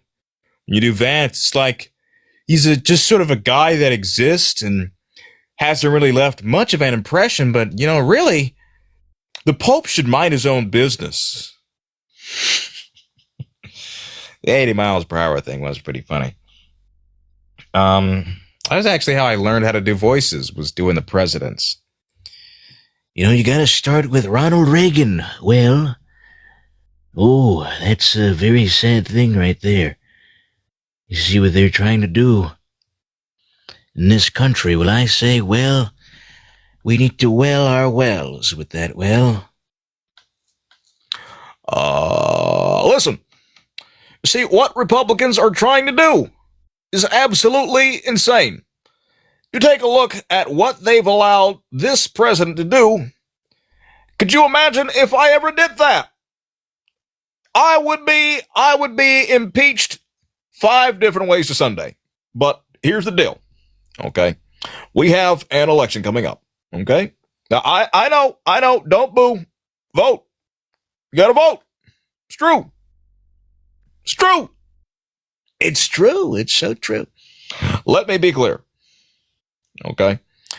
This country is facing a very difficult crisis ahead of us. And it's not going to be solved if we continue to let the people who caused these problems in the first place to lead us out of it. You have to vote them out. Barack, when I'm president for my 3rd term, you're never going to vote ever again, okay? You're a Kenyan Muslim, and you've done such horrible things to this country, to me personally. You know, you spied on me, Barack. You rigged the 2016 election by letting me win it. And it was so horrible what you did to us. So nasty. Anyway, if you guys want to support this stream, there's a Venmo Cash App in the bio. That is the way you could do it. Support the voice fund. I'll do any goddamn voices you want. Just compensate me is all I ask. Okay? Because these things aren't easy. Where are the papers? You mean the Epstein files? Well, it turns out my FBI has officially declared that the Epstein files never existed. Could you believe that? In fact, Jeffrey Epstein wasn't even a real guy. He's just a figment of the fake left imagination, okay? He's never existed. And to that extent, so has Ghislaine Maxwell. Isn't that fabulous? Isn't that sad? Leia, thank you for the 5. A tip for all the incredible voices. Thank you. Well, let me tell you something. I've been a little retired from politics, but there's an old saying where we come from. Fool me once, shame on you. Fool me twice. You can't fool me again. Can't fool me again. You see, we have to focus on these core economic values of putting food on our families. That's what this campaign is all about. Watch this drive. Let me tell you, I did not have sexual relations with Donald Trump, okay? A lot of people may or may not have performed fellatio on me through my time in public office.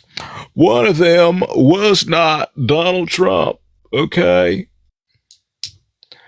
And you know, they'll throw everything at me. I'm used to that. But one thing they can't throw at me is Donald Trump's chapped ass lips around my ding dong. It did not happen. I will swear to you on this Vegas brochure, it never happened. The Vegas brochure thing broke me. Okay. What are you doing, Step Bill? Oh, I'm just writing my memoirs here, and oh, damn it, I dropped my pen. That's okay, Bill. I'll get your pen for you. Is it underneath this desk right here? Yeah, it's right there. What's that under that desk? What's that poking me, Bill? Oh, how'd that happen? Mind if I help you out, Bill? Wouldn't that be fabulous? Just stop talking down. I'm trying to keep my concentration. Am I doing a good job, Bill? Do you like that? Stop it. Shit. I'm trying to focus, and you're making this really hard by making me not hard right now, Donald. My bad. I just thought you might enjoy the dirty talk. Shut the fuck up. Christ. This guy's acting out his fantasies again. No, I'm acting out your fantasies for the purposes of entertainment. But you can join Wisconsin 445. I want to talk to you. I want to know why you guys, what happened to legalize humor? What happened to not being so easily offended? But let me tell you, I am the Grim Reaper of the Senate, okay? You see what the Obama administration is trying to do, and it's an absolute disaster on our federal deficit. So I will be blocking just about everything that comes our way. It's a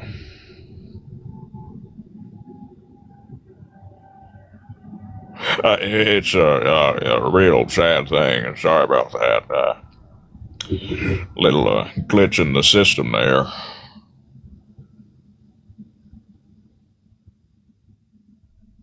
As I was saying, this administration is just really out of control with their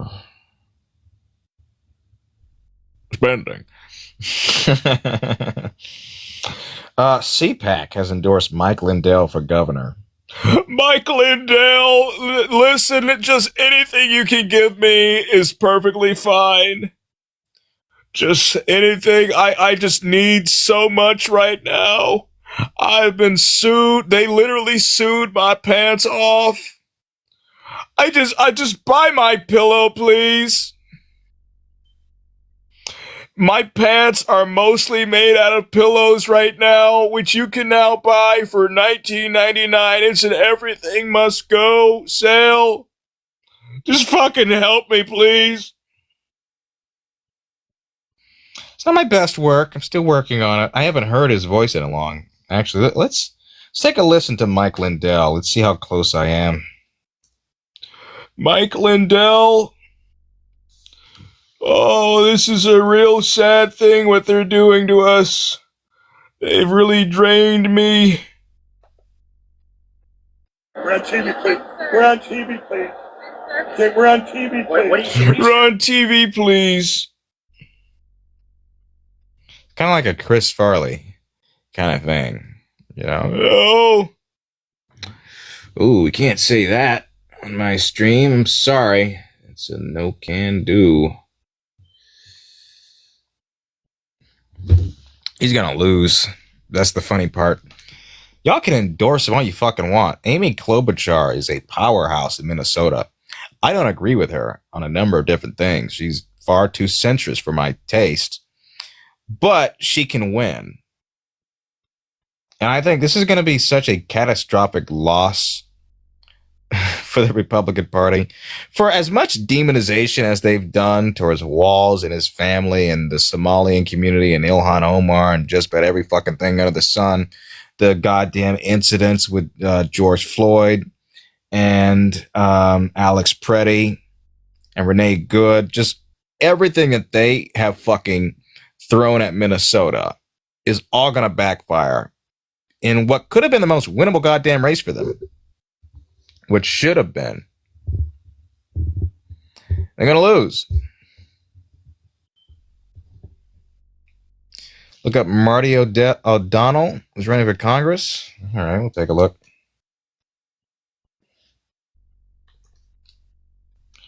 Oh, he's a composer? It's the same guy? Oh, he's a Republican. Never mind. Damn, he's 70 years old. They sure do like him young. He's probably going to lose.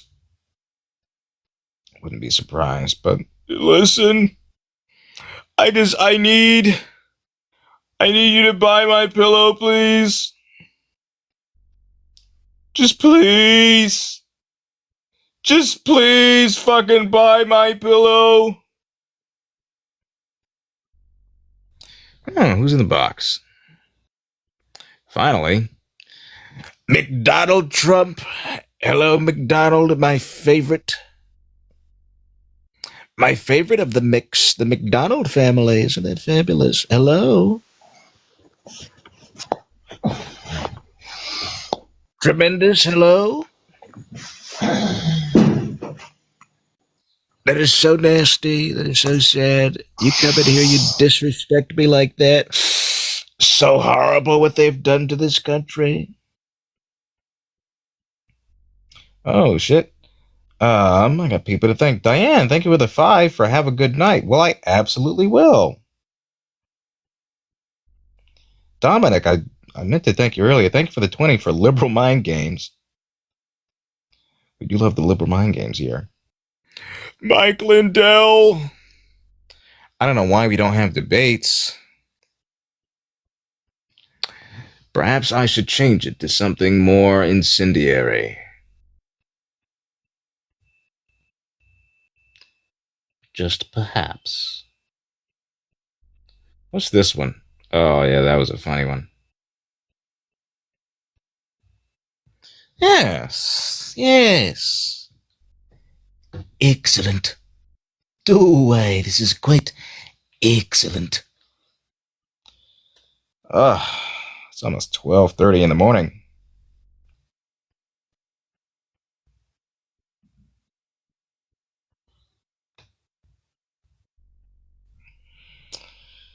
What's this? Supreme Court Justice Clarence Thomas on Wednesday delivered a televised broadcast against progressivism. Your black ass is on the Supreme Court because of progressivism. Because you were allowed to go to law school and actually serve in public life. That's a progressive outcome. Your old black ass is in the position you are because of progressive politics, because segregation was done away with that allowed you to pursue higher office, to pursue legal pursuits. It's a new picture, yes. Well, that one's from last year when the last pope died. Trump thought it'd be funny to insert himself into the pope race. Anyway, he says progressivism seeks to replace the basic premises of the Declaration of Independence. You know it doesn't, especially the freedom from religion part. But this was a speech to University of Texas Austin Law School. A spirit of cynicism, rejection, hostility, and animus toward America by Americans has taken hold. Such a black ass up, Clarence. Okay. MAGA's wingman. What do we got here? Hello? Mommy better die for this shit. Oh, damn. Okay. I don't want to get copyright flagged for that, but I appreciate that. It was pretty progressive to declare your independence from a monarchy and to establish a constitutional republic, a liberal democracy. Pretty progressive. And let's be real here. If conservatives had their way in the 1860s and successfully created the Confederate States of America with the long-lasting establishment, there would be no Supreme Court Justice Clarence Thomas. Let's be real. Wouldn't be one. Did I see the new one he posted? Is it that one? Or is there something else he posted in the middle of the night that I haven't seen? Not sure yet. But hey, we got 200 people watching, so let's cover the news of the day. John Eastman has been disbarred in the state of California over the 2020 fake elector scheme. The California Supreme Court on Wednesday declined to review his appeal of a lower court's recommendation to strip him of his law license instead of ordering his disbarment. The court orders that John Charles Eastman is disbarred from his practice of law in California and that respondent's name is stricken from the roll of attorneys, reads a terse order on the docket of Eastman's case. The state's highest court also ordered Eastman to pay a $5,000 sanction to the State Bar of California Client Security Fund. Ha ha, loser. I know all the best people, all the best lawyers. See what Trump's lies have gotten people?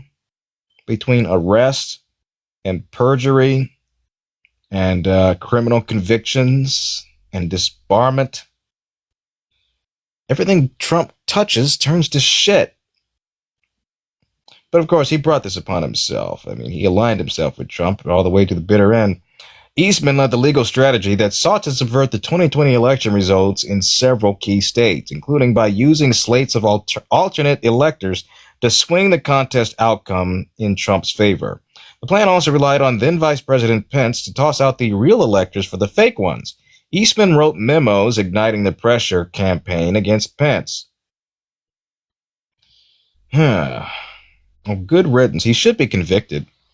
And it's actually a grave disdain that he hasn't been. In fact, every one of those that contributed to the fake elector scheme needs to be behind bars, needs to be heavily penalized. And it's sad that this administration is not can't and won't pursue that because they support it. 280 people, not bad. Here's something funny. In group chats and meetings, Republicans are privately petrified that Iran war could cost them the midterms. It will. It's behind a paywall, damn it. Senate Republicans voted down a resolution pushed by Democrats to prohibit President Trump from taking further military action in Iran. The vote was 47-52, largely along party lines. Rotavirus, a seasonal virus similar to influenza, has been rising, per the CDC. Let's see here. It took just 48 hours for Ben Lotman's 18-month-old son to go from being an allergic toddler to totally listless. Lotman's son, Ruben, was suffering from severe dehydration from rotavirus, one of the most common causes of diarrhea and vomiting in babies and children. He was so sick, he ended up in the hospital desperately needing intravenous fluids to keep his strength to battle the infection. Loppin, an infectious disease epidemiologist, now at Emory University, was living in London when his son got sick. It was 2008, 5 years before the United Kingdom approved a vaccine to prevent the highly contagious virus. The boy eventually recovered.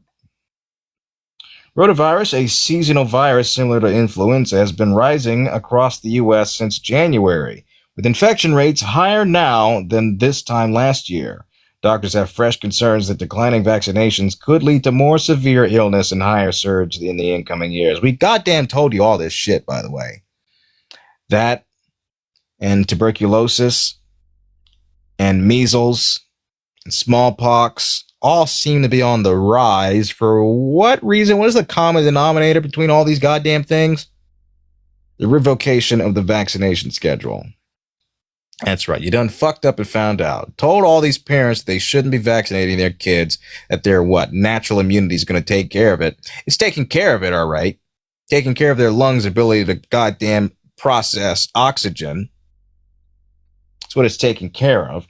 The virus, which spreads by hand touching an infected surface, then touching the mouth, used to be a major cause of severe illness among babies and young children in the United States, responsible for more than 200,000 emergency room visits, up to 70,000 hospitalizations, and dozens of deaths each year, according to the National Foundation of Infectious Disease. That drastically changed after the first oral vaccine was approved 20 years ago. Data from Wastewater Scan, an academic program through Stanford University in partnership with Emory University, shows the virus has been surging since January, with levels continuing to increase in certain parts of the U.S., including the West and the Midwest. Dr. Stephanie DeLeon is seeing the surge up close in Oklahoma City.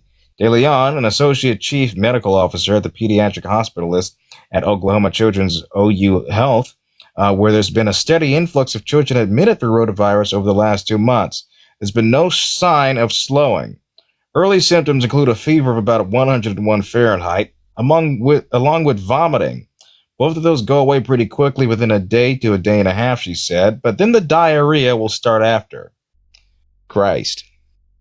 Often in upwards of 20-plus episodes per day. Jesus Christ, that makes my ass itch just thinking about it.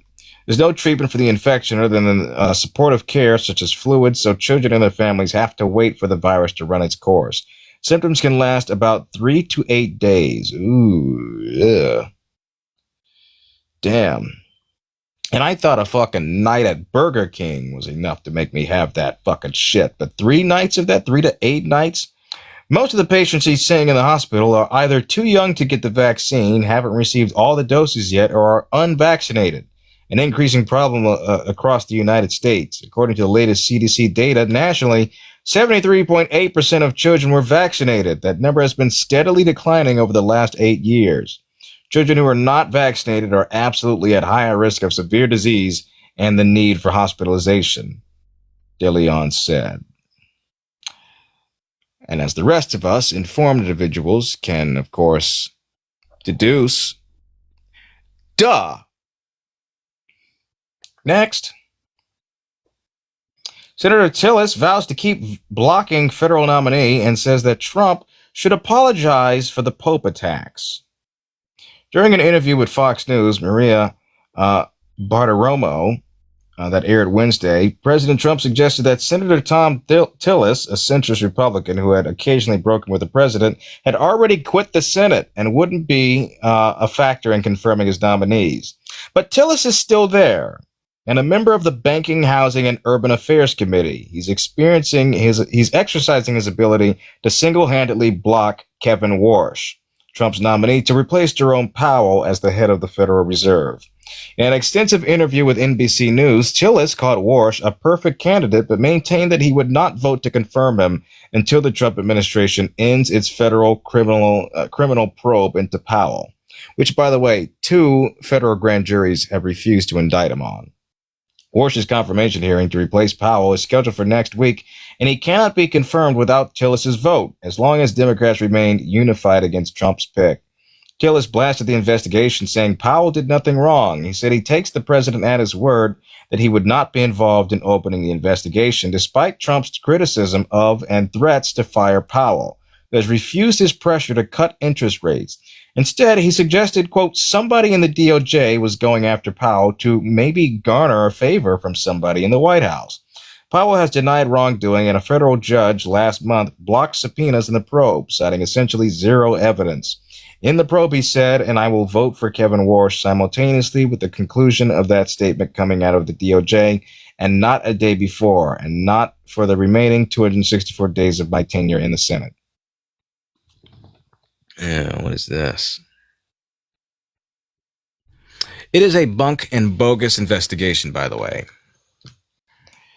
that almost certainly will result in nothing, but it's an attempt to oust Jerome Powell, who has been critical over Donald Trump's constant attempts and pressure of cutting of pursuing rate cuts here. And I think it undermines the integrity and the independence of the Federal Reserve when political attacks such as this are being directed towards the chairman of the Federal Reserve, towards people who work under him who were fired by this administration. I love those memes. Elected a legend. You elected a legend. You got a dumb fuck instead. Why do you love this stuff? Isn't this like sacrilege? Isn't this blasphemous? Why would any Christian love this? Oh, wait, you're a Zionist? You're a Kenyan Zionist? I see. I see. Hey, just real quick, how did you respond to the president saying Jewish people who don't vote for me need their heads examined? Just a little curious about that, but let's see what else we got here. President Trump threatens to fire Federal Reserve Chair Jerome Powell if he stays on the board after his leadership term expires, but also championed the federal investigation that could sideline his own pick for the job. Democratic lawmakers are set to introduce a bill to ban president, vice president, and their families from collecting lawsuit settlement payments from the government. Good. This administration has tried repeatedly to sue the government unsuccessfully to the tune of billions of dollars and pocket that money. Democratic lawmakers will introduce a bill Wednesday to ban the president, vice president, and their families from collecting lawsuit settlement payments from the government. The bill, dubbed the Ban Presidential Plunder of Taxpayer Funds Act, comes after President Donald Trump sued the IRS and the Treasury Department for $10 billion over the leak of his tax records and those of his sons and his company to news outlets. Trump said he would donate any money he received to charity, but the lawsuit enraged critics who argued that any money he might receive from a settlement would come from taxpayers. It's true. Months earlier, Trump acknowledged he was seeking damages from the Justice Department, saying, I guess they owe me a lot of money. Senator Warren of Massachusetts and Senate Majority Leader Chuck Schumer of New York, Representative Jamie Raskin of Maryland, and Representative Dave Min of California are introducing the bill in their respective chambers. The bill, shared with NBC News, would ban the president, vice president, and their spouses and children and any trust that exists to their benefit or entity that they control or own from collecting payments as part of settlement agreements, which parties sometimes reach in order to avoid going to court. President and vice presidents could collect compensatory damages. Okay, I'm pronouncing that correctly. Damages if a judge appoints an independent counsel to represent the federal entity being sued and also makes court proceedings public. Damages are awarded by court to provide restitution for losses. The bill would also impose the restrictions on former presidents if their vice presidents were to succeed them in Oval Office. Former presidents and vice presidents could collect damages under certain conditions, among them that no one appointed by a president or vice president is involved in the claim, and that any settlement agreement or payment is ultimately made public and detailed to Congress. Let's see, what else do we got in the news? There's 300 people watching. I hope you guys are enjoying so far. A new study reveals that Tylenol used during pregnancy does not cause babies to have autism, debunking Donald Trump's claims. Isn't that fucking obvious? Let's take a look at this. A Danish study. The use of Tylenol by women during pregnancy was not associated with autism in children, according to the results of a nationwide study in Denmark published on Monday. Among more than 1.5 million children born between 1997 and 2022, including 31,098 exposed to Tylenol in the womb, autism was later diagnosed in 1.8% of the exposed children and 3% of the unexposed group. Uh-oh. Danish researchers reported in JAMA Pediatrics. The lack of an association persisted after researchers accounted for individual risk factors, including the dose of the drug and the trimester of the pregnancy in which it was used, the report said. A 2024 Swedish study also found no link between autism and pregnancy use of Tylenol, a brand name for acetaminophen, and paracetamol. A 2025 review by U.S. researchers of 46 earlier studies did suggest a possible link between prenatal acetaminophen exposure and neurodevelopmental disorders such as autism and attention deficit hyperactivity disorder in children. But researchers said the study does not prove the drug caused those conditions. They advised that pregnant women should continue to use acetaminophen as needed at the lowest possible dose and the shortest period possible. In September, the U.S. Food and Drug Administration said it was initiating the process for a label change for acetaminophen to warn that its use for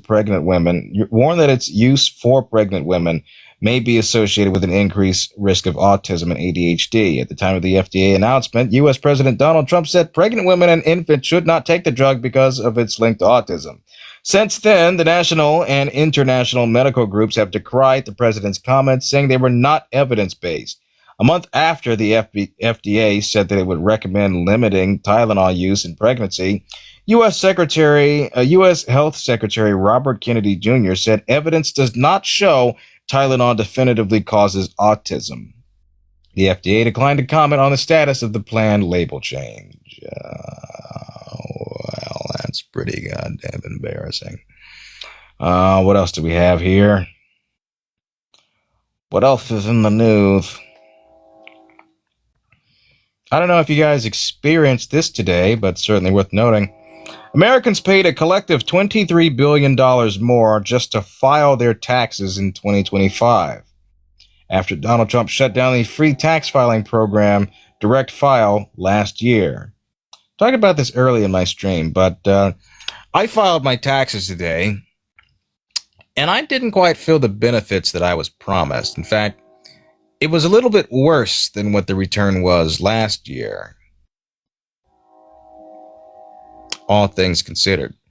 And as I was putting in each W-2, each I-9, each document that I had, my return got smaller and smaller. Now, it started off, when I put in the first one, my federal return was about $600.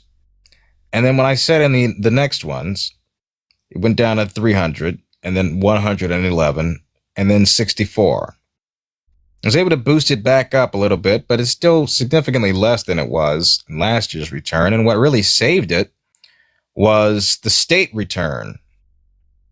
That was where a pretty hefty amount of my return came from. But I wasn't too happy. I was expecting a hell of a lot more in my return. I didn't get it. And where are my tariff dollars? Quite a few people owed for the first time in a while, actually. But weren't we promised to have a tariff rebate of what, $3,000 in the excess funds that we've made? Is that still on the agenda since the Supreme Court rolled back his tariff policy? Or, yeah, my Doge check? You know, now that my money is not going towards AIDS programs in Africa, am I getting any of that stuff back? Or the trans mice or whatever the fuck you guys claim was in there? No?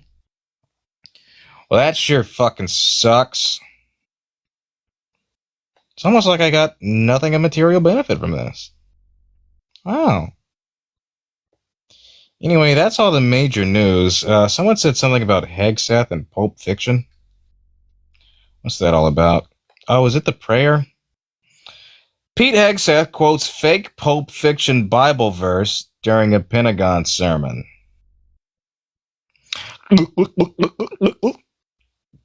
Donald Trump's defense Secretary of War, has adapted lines from Pulp Fiction falsely attributed to the Bible. Well, as Jesus once said, only God can judge me. Pete Hegseth was speaking at a worship service at the government complex when he read a prayer as first reported by Word and Way. He said he had been given it by the lead mission planner of the rescue mission of 2 Air Force crew who were shot down over Iran. The path of the downed advisors beset on all sides of the iniquities of the selfish and the tyranny of evil men, Hegseth prayed. Blessed is he who in the name of camaraderie and duty shepherd the lost through the valley of darkness. For he is truly the brother's keeper and the finder of the lost children. And I will strike down upon thee the great vengeance and furious anger, those who attempt to capture, destroy my brother. And you will know the call sign by Sandy 1 when I lay my vengeance upon thee, and amen. That's very Christian. The first few lines of the prayer were written by Quentin Tarantino and Roger Avery in the film Pulp Fiction. In the movie, the characters played by Samuel L. Jackson falsely claims that they are a Bible passage from Ezekiel 25:17. Second part of the verse was taken from the Bible. In the movie, Jackson's character utters the verse before gunning down a small-time criminal who owed the gangster boss money. But Hegseth's prayer changed the Lord in the Bible so that it was instead about the unit involved in the rescue. Now, listen. My favorite Bible verse was English, motherfucker. Do you speak it? I think that's somewhere in Ephesians or something like that. And, the whole passage about Big Kahuna Burger. I think that was somewhere in Luke or maybe Matthew or John. But the fables of the Big Kahuna Burger was something that really resonates with me from the Bible. I think about that very often. Feel a little bit spiritual. I think actually it was Jesus who said, "Say my name again. I dare you, motherfucker. Say it one more goddamn time." Somewhere or another, it may have been Luke, perhaps David. It was David that said, "I'm sorry, did I break your concentration?" Yeah. And it must have been Jonah who said, "If my answers frighten you, then you should cease asking scary questions." I know my Bible. I know it about as well as Pete Hegseth. I gotta watch that movie again. That's a pretty good movie. English, motherfucker, do you speak it? Does he look like a bitch?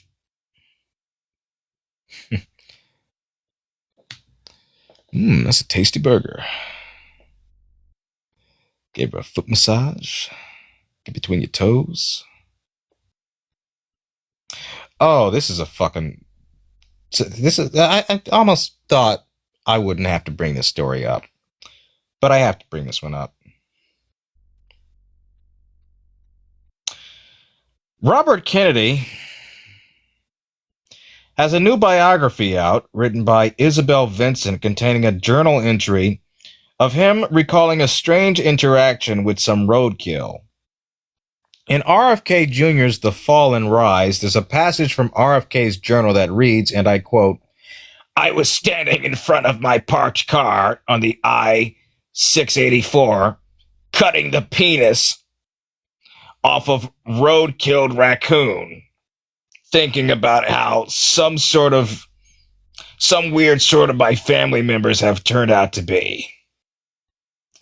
Yes, RFK Jr.'s brother, Douglas Kennedy, and cousin Bobby Shriver are family weirdos.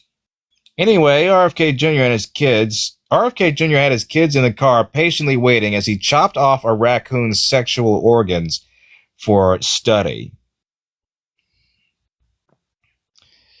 So RFK Jr. mutilated the dead raccoons privates to study it. Hopefully not with his mouth, but who do we got in here?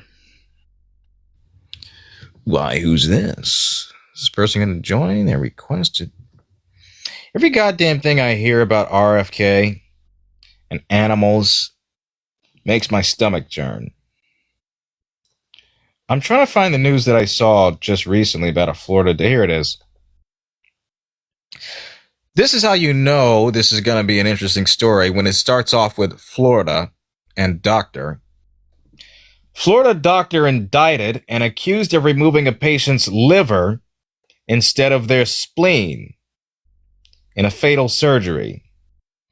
A Florida doctor has been indicted in connection with the death of a 70-year-old man who had the wrong organ removed during surgery. Dr. Thomas Shagnovsky, 44, was indicted by a grand jury on a charge of second-degree manslaughter in the August 2024 death of the man of Muscle Shoals, Alabama, the office of the state attorney for the First Judicial Circuit said. He was taken into custody in Miramar Beach, Florida on Monday and transported to the Walton County Jail ahead of his court appearance Tuesday. Prosecutors allege that on August 21st, 2024, during what was scheduled to be a laparoscopic splenectomy, Shagnovsky accidentally removed the victim's liver instead of his spleen. The move resulted in catastrophic blood loss and the patient's death on the operating table. In a phone call, the victim's widow, Beverly Bryan, identified her husband, Bill Bryan. When I tell people what happened, it still sounds too awful to be true. That could happen, she said. I still have trouble believing it myself. Can you imagine? After the surgery, the Alabama Board of Medical Examiners filed a court order to temporarily suspend Shagnovsky's medical license. The license was revoked by the Alabama Medical Licensure Commission that same year. His Florida license was also suspended in 2024, and his New York license was suspended in 2025. Jesus fucking Christ. What's goddamn wrong with this guy? Why was he licensed in so many states is the question. How many goddamn fuckers has he been doing across state lines is what really concerns me. My squiggly spooch. I actually had a run-in with this doctor once. I went in for surgery. Mr. Shagnovsky. I went in to have my appendix removed, and instead all he took was my virginity. Still, this fucking Dr. Kevorkian ass evil goddamn Dr. Nick fuck should never have been licensed to perform these operations. Should never have been anywhere close to a goddamn scalpel. You know how fucking difficult it is, these kinds of surgeries, how much practice and expertise these surgeons put into it. To make such an egregious mistake is so goddamn is so worthy of the worst possible outcome for this guy. I do have to wonder how he got that goddamn far to mix up a fucking spleen with your liver. Your liver is a big fucking organ. Okay? Well, if it isn't Mr. McGregor with a leg for an arm and an arm for a leg. Sounds like that. Sounds like Dr. Nick. Let's see here. Spleen versus liver. They're not even the same fucking side of the body. I guess they are, but the position is completely goddamn different. Your liver is fucking huge. Your spleen is much smaller than that. Kind of hard to mix them. They're different fucking colors, too. Yes. I think for some people, your spleen is on one side of the body and the liver is just above it. So I guess it is slightly different positions. It depends on how they shift. But a bit hard to mix that goddamn shit up. You know?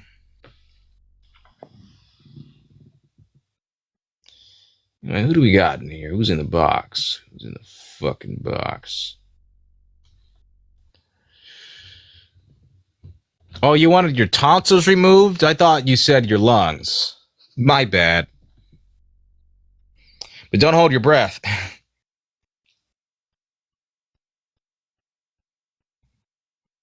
I'm sorry, you were here for a circumcision?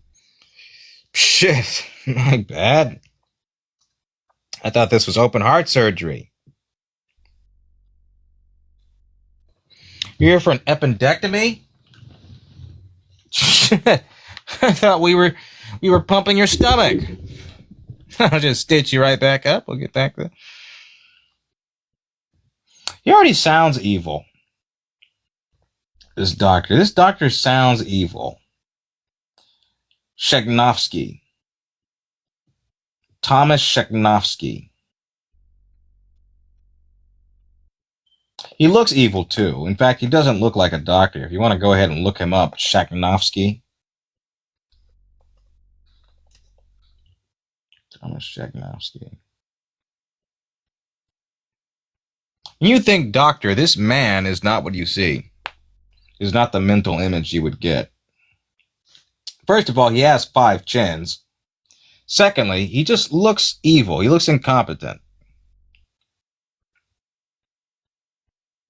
And I can't trust a man with that many chins. There's something up.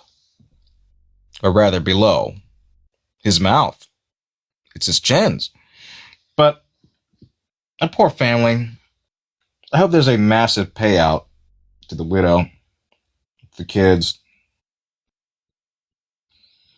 Because all things considered, 70 is really the new 50. Man could have lived to his 90s. Could have had a few more decades left in him. And this goddamn quack of a doctor took out the wrong organ and killed him.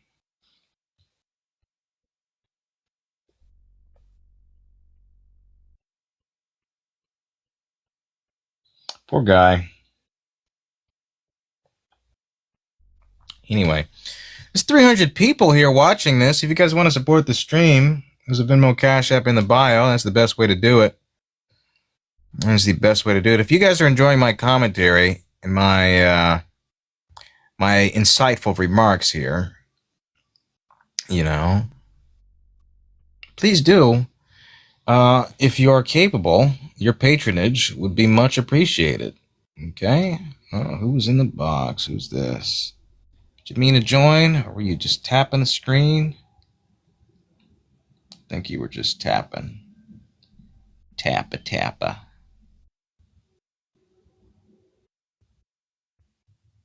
Alright, well. You know, it would be nice if this level of viewership was here earlier when people were awake. We may have actually had some debates or something. I don't know. But hey, we do also have a gift goal of 10 money guns. We're at 1 out of 10 right now. But if you guys feel so inclined to support, bump up those, let's at least hit our gift goal during the stream. I can sleep peacefully tonight. Hello? Yo, how you doing? Thank you, Mystery. I'm doing well. Can I get your age and pronouns, please? I am 26, and they're all of the above. All of the above, all pronouns? That's right. So anyways, I just have a question. No problem. So, you know, this is like clearly a joke, and like, why are you trying to make it such a big deal, trying to extend it so far and make like a propaganda that this is who the Trump administration is really trying to represent, clearly mocking religions? Like, seriously? Yeah, because he does mock religion. It's not propaganda for me to call out Donald Trump's clear disdain for the faith of which he claims to be a part of, or faiths of which have supported his election efforts, such as Catholics. His vice president is Catholic. The Speaker of the House is Catholic. We have our first Catholic. We have our first American Pope of the Catholic Church. Media. This is right, and this is making a mockery. This is committing blasphemy towards their religion, I would say. So why am I more in the wrong to call out Donald Trump for depicting himself as Jesus Christ, but not the man that's depicting himself as Jesus Christ? It's an AI generated picture. It's obviously that's AI, but is the intention still there? Yes. What? And then lying about it afterwards. How do you know? And then lying about it because just hours earlier he was feuding with the Pope, saying that he was weak on crime and that he should be minding his own business when it comes to his policies. So very clearly something was on his mind. This one was the day after the Pope died. So that's a very clear intention because he believed that he should be in the running. Yeah, so maybe he doesn't like Catholics. And then also lied. Yeah, that's also kind of shitty. Well, Christians don't like Catholics in general. Catholics don't like... Okay, but should he be mocking their faith openly like that? Christians are Catholic, by the way. Well, let's take the alternative. Let's say it was about Judaism, right? Or Muslims. It'd be even worse. It'd be worse, and it's not good in any sense of mocking people's faith. This is his character. This is Trump's character. That's what I'm calling out. That is what I'm calling out. And therefore what? It shouldn't be a slight on my personality, on my character, to call out someone who makes a mockery with the bully pulpit as president of the United States of the face of many people that live in this country and abroad.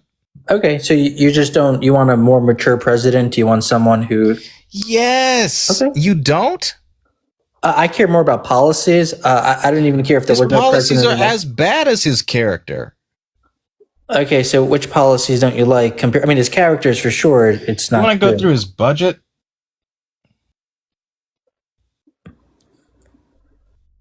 Want to go through his 2027 budget proposal?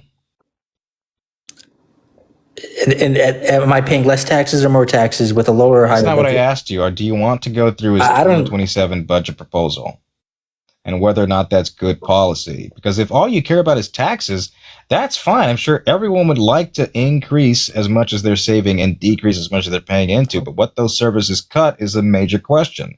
And whether or not it's good policies to cut critical infrastructure for things like rural healthcare, for things like is not infrastructure, business loans, for things like farm and free school lunches. I think that's bad policy to cut those things. For free school lunches, who's paying for that? Yes, tax dollars pay for that.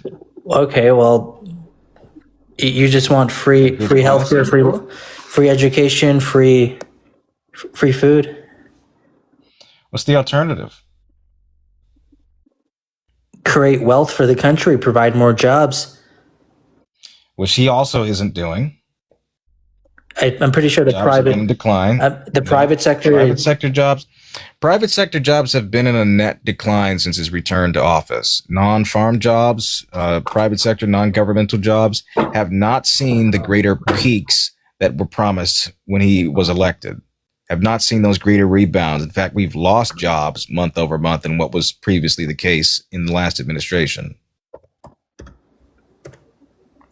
Anyway, why should I be against free school lunches? Can we start there?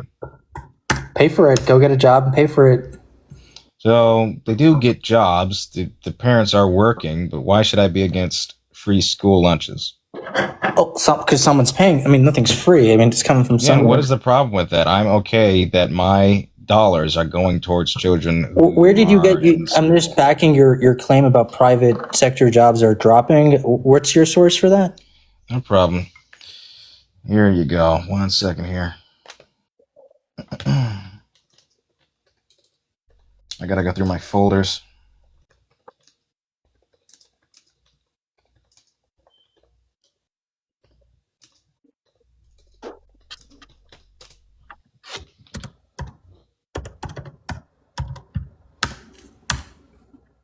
For the BLS, last monthly jobs report have shown declines. Last quarterly jobs report have shown significant declines. For a sector or overall? Overall, in his last year, are less than what they were in 2024. The job creation rate of the past year was about 180,000 jobs. Private or government?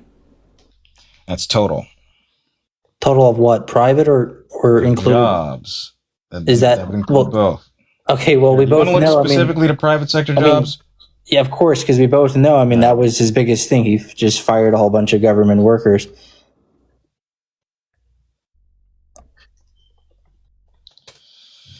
Here you go. 1 second. For the Bureau of Labor and Statistics, here we go. Right here. Whoops. There we go. The U.S. private sector added a modest net number in 2025, roughly the range of 400,000 to 700,000, depending on the exact time frame per pre and post revision numbers, but growth was significantly weaker than in prior years.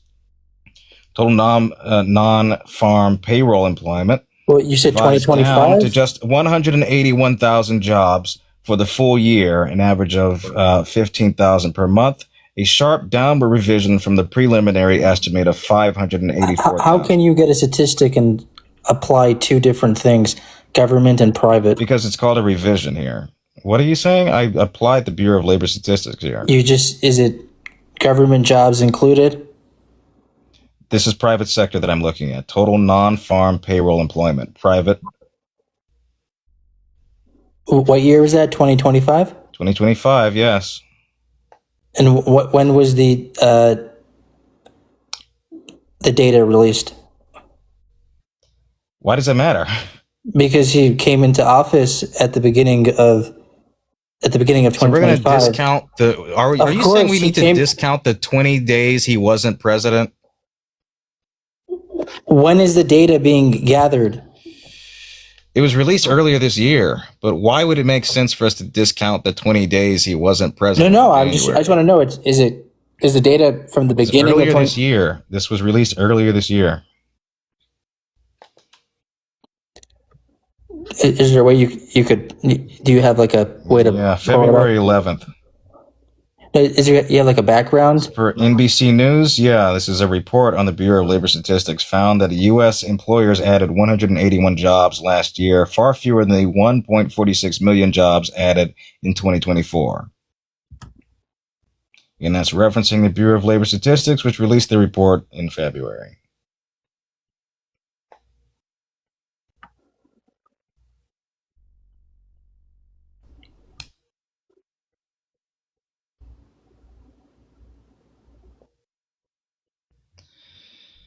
Well, I don't see the jobs numbers ain't going up. They're not really showing the level of robust return that the president promised. In fact, down compared to what they were in previous years.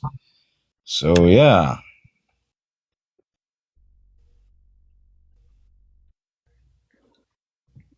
I don't see it. I see either if it's smallly down by like a fraction or it's flat. Down.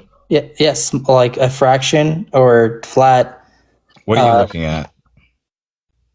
National unemployment report. Right, we're talking about job growth. How much jobs are added, right? Unemployment has fluctuated, but has largely, since he's returned, hovered around 4.4% or 4.3%, which is trending upwards, by the way. Okay, I mean, what was unemployment in December of 2024? I mean, again, like we both know, he fired a whole bunch of government workers, so unemployment is going to drop. Right, those private sector jobs should be sweeping up, right? I don't know if he would be adding more jobs. Yeah, it should be. It's not. So what's the deal? I mean, I'm not out of work. He's creating more jobs through his great job policies that you were talking about. I mean, in general, I'm just really against contributing free lunches and free education and free Medicaid for people. See, I'm not. And I'm not a Christian. Unless they need it. Those policies are more in line with the Christian beliefs, at least the teaching of Jesus Christ, than the opposite. And I think the alternative is not one that's produced. Charity is different. That's great, but the alternative is not one that has produced outcomes that are beneficial en masse for our children, for our working class here in America. especially when it comes to healthcare, premiums, deductibles, co-payments being astronomical in comparison to a public system or public option. You're paying more out-of-pocket expenses. The average American is paying more out-of-pocket expenses for a family of 4 than they would be under a single-payer system. And that is not a system in which I can unequivocally say is better under the private sector if you're paying more and getting less back in terms of the quality of care and results. You're talking about healthcare insurance? Like Talking it's about hard to healthcare, negotiate? yeah. Okay, you're saying you would be better off of being under Medicaid. They negotiate with the hospitals. Is that what you're saying? I'm saying under a single-payer universal system, a Medicare for all system, yeah. You're talking about set pay, like doctors can only charge a certain amount of money? Capping would be a part of it, yes. You know what that would do? What? It would demotivate people to go to school for 11 years and then go to work in a hospital for 2 years to get a license to become a doctor. I think what's demotivating people right now is higher education and the costs that go into that. Oh, I agree. The student debt that That's is true. attributed to higher education when it comes to the medical field. So if it was made more affordable or free, that would encourage more people to pursue those efforts. Okay, I agree. I think the cost is part of it. But at the same time, I mean, a lot of these people aren't even paying back, not a lot, but there's a portion of people who aren't paying back debt. So schools are losing money, or if not, then it comes back to the taxpayers have to pay back. I don't know how much we pay. I think we paid billions of dollars in free, forgot what it was called. I don't know what the fuck you're trying to say right now, but all right. I think over and above, our system benefits with a more educated and a healthy workforce and system. Of course. Right. And as it stands, the system that is in place and that is being advocated for further public cuts would undermine those outcomes of ensuring their health, their safety, their education. Okay, but you're trying to say that one, make college more affordable and easier, and at the same time bring down the cap of how much skilled workers could charge? When did I say that last part? You said you wanted a cap. I said we should cap healthcare costs. Absolutely. We should cap a lot of things too. No, don't you think so? Yeah, but should we not cap healthcare costs? It's going to demotivate people to go through all that 8 years of schooling. But I disagree with the idea that healthcare should be a for-profit system to begin with. Well, that's kind of where I think, have a disagreement with. So I would be in favor of capping those costs. I don't think we should be this should be $1 billion industry for people to have the right to discriminate, for people to bar people and create life or death situations, which have now relied upon individuals in this country to set up GoFundMes just to pay for basic medical expenses. That's what exists right now with the private sector system. These high deductibles, premiums, co-payments, and out-of-pocket expenses that otherwise would not, or to a very minuscule degree, exist in a public system or public alternative. So you're a socialist. You want people to be able to... I'm not a socialist. Of course you're a socialist. You're not. Of course you're against capitalism. You don't think people should be able to charge... Not against capitalism. I just think certain things are of utility and should not be privatized, such as defense, such as the police department. I would not support a privatization of that, such as the fire department, because overall net utility for society to have access to those things provides better outcomes than if there were barriers preventing them from accessing these things. You want like doctors to be like the fire department, where everyone has the same access to it? Why not? Well, have you ever met a firefighter who took 10 years of training? I don't know about 10 years of training, but I do see that there is utility within both of those things, and that the access of them would otherwise prevent greater disparities in our societies, in the same way as a fire department would. If you have lack of access towards fire for fire maintenance in the fire department, worse things would arise from that. I agree. It should be that way, but at the end of the day, people are going to school that way. The fire department is free. Because a lot of them are first either volunteer because it's such easy work. I'm not saying they're not putting their life at the line. I mean, you're risking your life in some situations, and it's a dangerous job. But clearly, we have people who want to work for free as a firefighter, volunteer, but doctors don't seem to do that. Why do you think so? I don't know what you mean by it's easy. Neither of those things are particularly easy jobs. Those are both jobs that require two subsets of skills and training necessary to save people's lives. Put them both down. Of those jobs save lives, by the way. I understand. And yet we put a cost on one form of life saving and not the other. They're both crucial to society. Mm-hmm. When I say easy, I'm talking about skilled. Firefighters don't go to school for 8 years at all. They go to training. They go to training. I don't know why 8 years is really the symmetry breaker here. Both of those require two different sets of skills that they need, and there's an education course that they need to take to be firemen. Would you go for training for 8 years to get paid for $100,000 a year?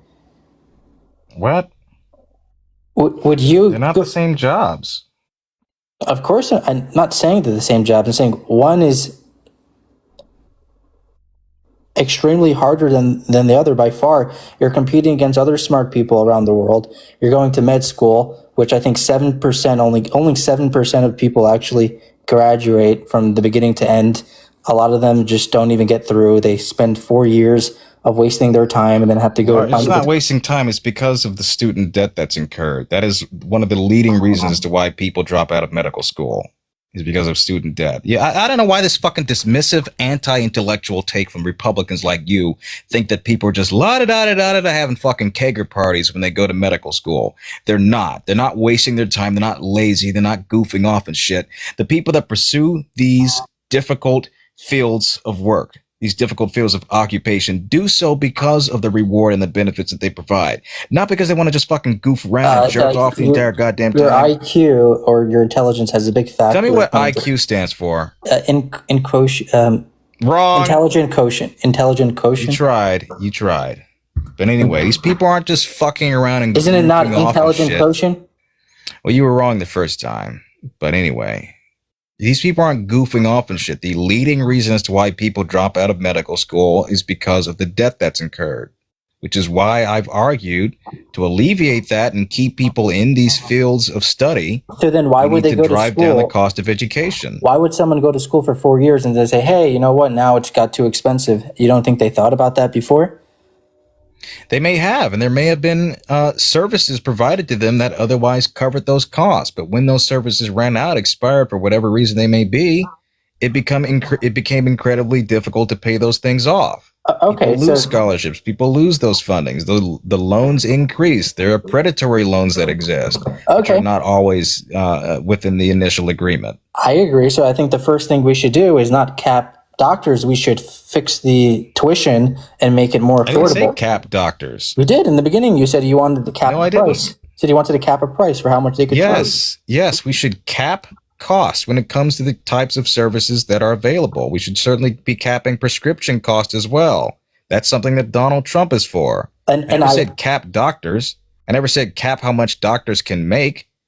But I said that we should be capping what we charge people.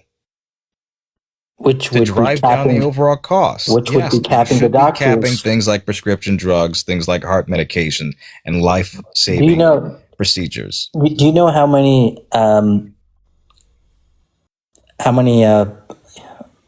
biology pharmaceutical companies go bankrupt? Why did they go bankrupt? A lot of them are unsuccessful. They go through testings, don't get approved. Well, obviously, but why are they unsuccessful? They don't get approved. Why? It's not safe. They're I guess their risk ratio, or it has far more harm for healing someone, I guess. I would assume, I'm not sure, but they're not making money, so it would make sense that they're going to get a lot of reward for all their risk. I mean, if people aren't flooding in all this money. Also, there's a lot of tax deductions for these things. There's a lot of incentives to invest in pharmaceutical companies. You said you didn't say pharmaceutical companies earlier. Yeah, pharmaceutical startups. That's not what you said earlier. What are you talking about? I'm talking about you said biological companies or something like that.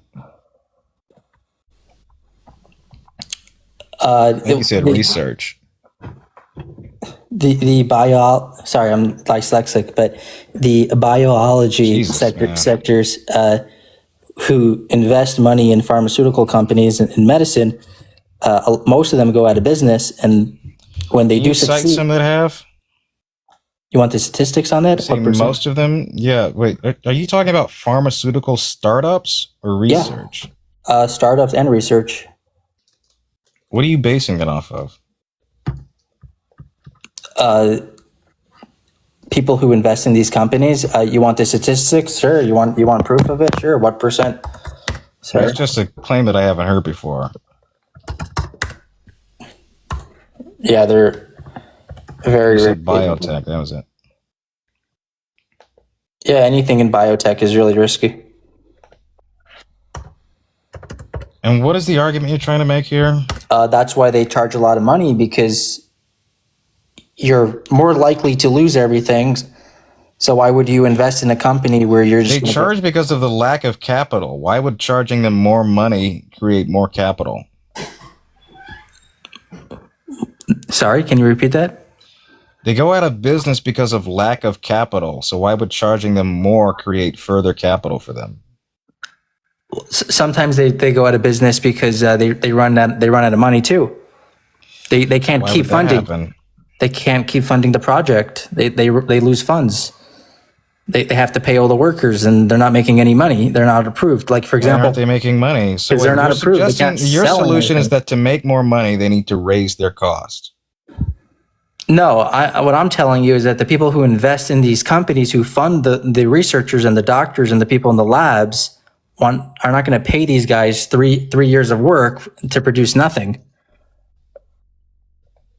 They want reward. I think this is double speak at this point. What are you talking about? I think this is just double speak. You're saying that there is not a profit margin, and as a result, they need to keep cost up or raise costs in order to fill that profit margin. Basically, yeah. But that's the issue that was the issue that caused them bankruptcy in the beginning. Was that they weren't churning a profit. So the solution is to raise their costs. They're not selling anything. They can't raise a cost. There's nothing to sell. Okay, right. So what are you suggesting here? First, they aren't selling anything. How do they raise their cost? They can't. They go out of business. It's getting fucking painful, man. Your solution is impractical, then. No. I'm telling you why these medicines are so expensive, because people are going to go pay people full salaries for 2-3 years. Maybe they'll hit it. Maybe they won't. And they do it over and over. They look for different companies, and they invest, into 6 or 7 companies. All they need is one company to hit, and they make $100 million in that company and lose $20 million on the others. It's a really sophisticated, thing with investors. They calculate. A venture capitalist. You know what that is. Yes, I know about so they do this for a living. So they need to hit it off on a few to keep investing. I'm not saying that they're good people. Maybe I'm sure they don't really care about helping people. So it's the strategy they just want and execution that's the problem. Yeah, they want to make as much money as possible. If not, they probably wouldn't invest their money in research. They would go invest their money in more real estate. They want to make money. And if you take away the incentive to develop medicine with profits, then you're going to have less people flooding in money there, and they might start looking to make cars. I think the opposite. I think you'd have more investors if you cap costs. You'd have more people interested in your product if you knew what consumers were likely to pay for them. And fewer people would be interested in investing in them, purchasing them, or recommending them. Yeah, if you had a monopoly. Of them were astronomically high, such as insulin, being capped at $35 per vial. I think more people are inclined to go that route than they would be in any other private service that raises the cost, that is able to jack up those costs and sell it to another distributor that would otherwise have no other guardrails to keep those costs low. Yeah, whatever works. I mean, if they're trying to make whatever as much money works is the low cost. Well, if keeping pharmaceutical costs lower is what drives greater results. I don't know what you're talking about. These guys are all about money. If they knew that lowering the prices would... Okay, that's kind of my argument, is that it shouldn't be about that. Making more money? Yeah, it shouldn't be why people go into healthcare. Well, that a lot of them do. A lot of people go into money to make money. You said you're not a... I know, that's why I'm against the profit margin. That's why I'm against the profit motives of going into that industry. I believe How are you a capitalist? I don't believe... I listen, I'm a capitalist in certain regards, but of points of utility, like healthcare, like defense, like the fire department and things of that nature, that should not be a competitive market, because it has the ability to leave more people out and fewer people protected. I want the alternative. Okay, I mean, the fire department is not a competitive market. It's free, right? I know, that's kind of my point. I don't want it to be a competitive market, because it would protect fewer people. Fewer people would have access to it. If it was driven by profit motives, then fewer people would access that. Having to take out your credit card, oh my God, my God, there's an electrical fire in my den. Let me fucking swipe my card. Oh, it's been rejected. Let me grab the other one. That doesn't happen for a reason. It doesn't happen for a reason because more people are likely to die as a result of that inaction, of their inability to afford it. Same thing would go to healthcare. More people die without the access, without the affordability of preventative healthcare measures, without the ability to go to your oncologist and detect a cancer that's the size of a pinhead before it grows to the size of a goddamn dish sponge. Okay, that's the difference. And because people are so far away from the ability to access those funds, they die at a faster rate in this country. They die younger in this country because preventative measures are largely I would argue that's people who are middle class who don't get approved for Medicaid and cannot afford healthcare insurance. Those people are getting screwed the most. That's why I say it should be a Medicare for all system. Okay, fine, but it shouldn't be limited to how much you make or how much you don't make. It should cover everyone automatically. Okay, but that's extremely expensive. Like I said, you would have to bring down the cost of doctors. You would save more. You would save per capita. You'd be saving more. Okay, so you could probably do like I agree. The country should put together like a system for people who are paying private, and you could pull all the money and negotiate with the hospitals and get better prices. That would probably be good. If a candidate would run for that, that would be fine, because you're not taking away money from the doctors. You're just providing something good for people who are in a bad situation. So that would work. I don't know what the hell you just described, but as far as that plan goes, Trump's plan, or lack thereof, has nothing to do with that. Well, what politician is sicker and more expensive? Excuse me? What politician has implemented that policy? You'd have to look at the foreign examples that have implemented the Medicare for All system successfully, such as Denmark, Sweden, Norway, Germany, France, Singapore, Japan. The list goes on. For general, exist in the United States because we have a for-profit system in the healthcare industry. For general care, maybe that is correct, but for specialty care, America is still top by far.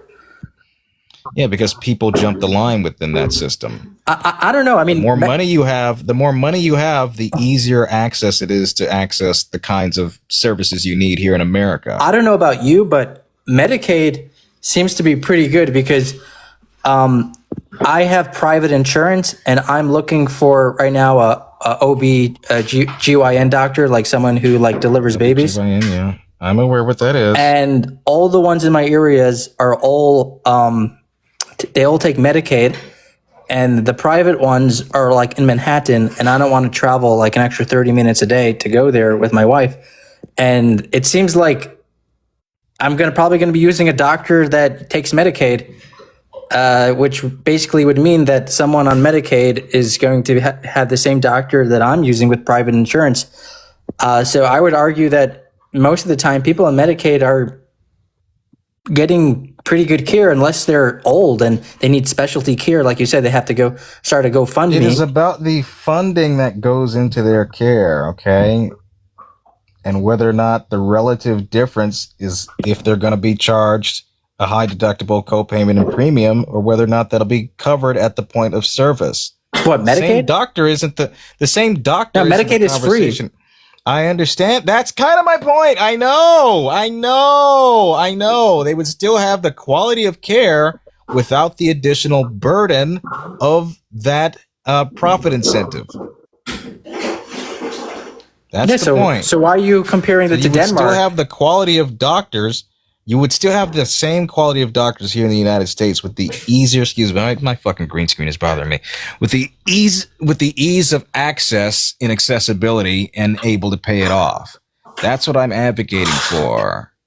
People already have it for free, so you're just talking about middle class people? I'm saying that system needs to be expanded to everyone.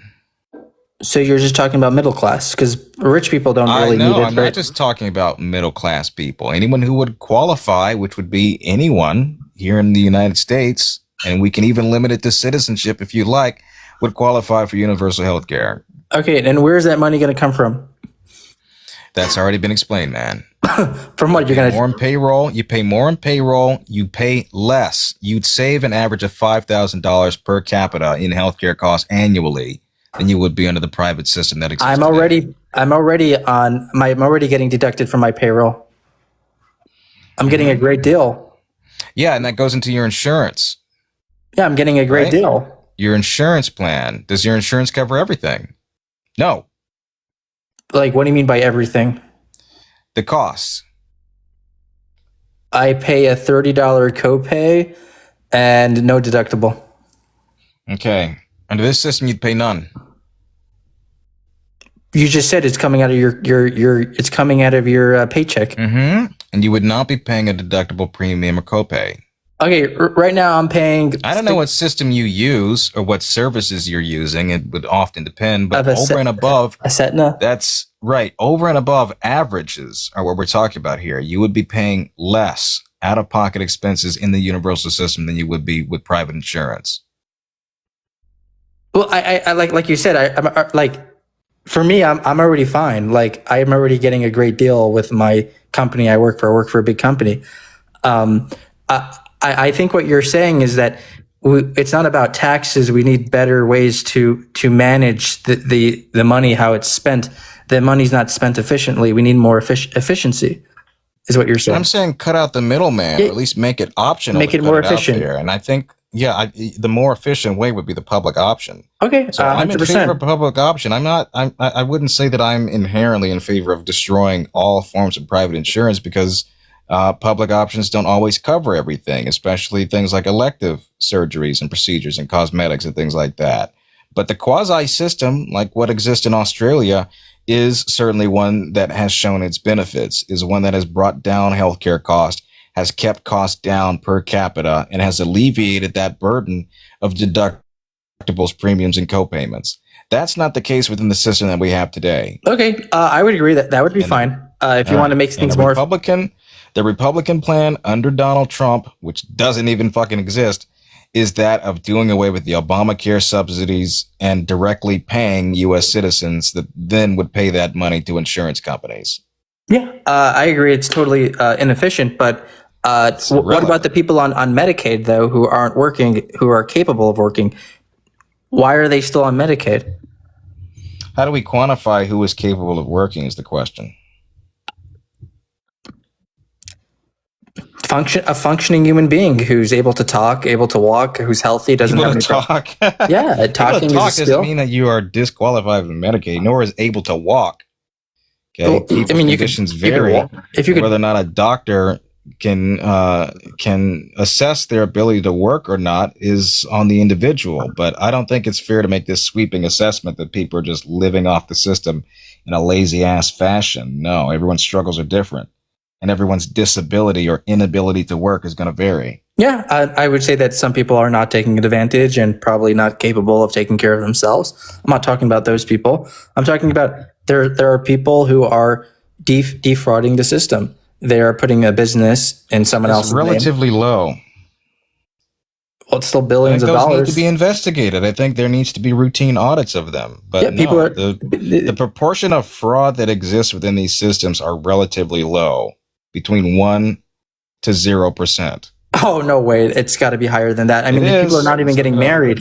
It's not fraud. They're just doing loopholes. Nothing fraud about it. It's just loopholes. So, like, for example, Wouldn't that not be getting fraud? married, and then putting your income in your name and having your girlfriend, who technically would be your wife, who's going to get now approved for more government assistance because she has no income. You don't have to support your girlfriend. It's about 6.1% of Medicaid recipients were estimated as improper, equaling let's see here, several billions of funds. Yeah. But Okay, well, fraud that's rate money. is relatively low. I'm not talking about fraud. It's legal. Like for the You were example I talking just about gave. fraud a moment ago. No, Now that's you're not talking about fraud. loopholes. It's You not described fraud. You said fraud, and now you're talking about I know loopholes. because think when those you go do those the loopholes research, need to be closed. Okay. Because when you when you go do the research, they're not going to show you the loopholes. What the statistics are on that. You're just going to be looking up actual fraud, like literally fraud.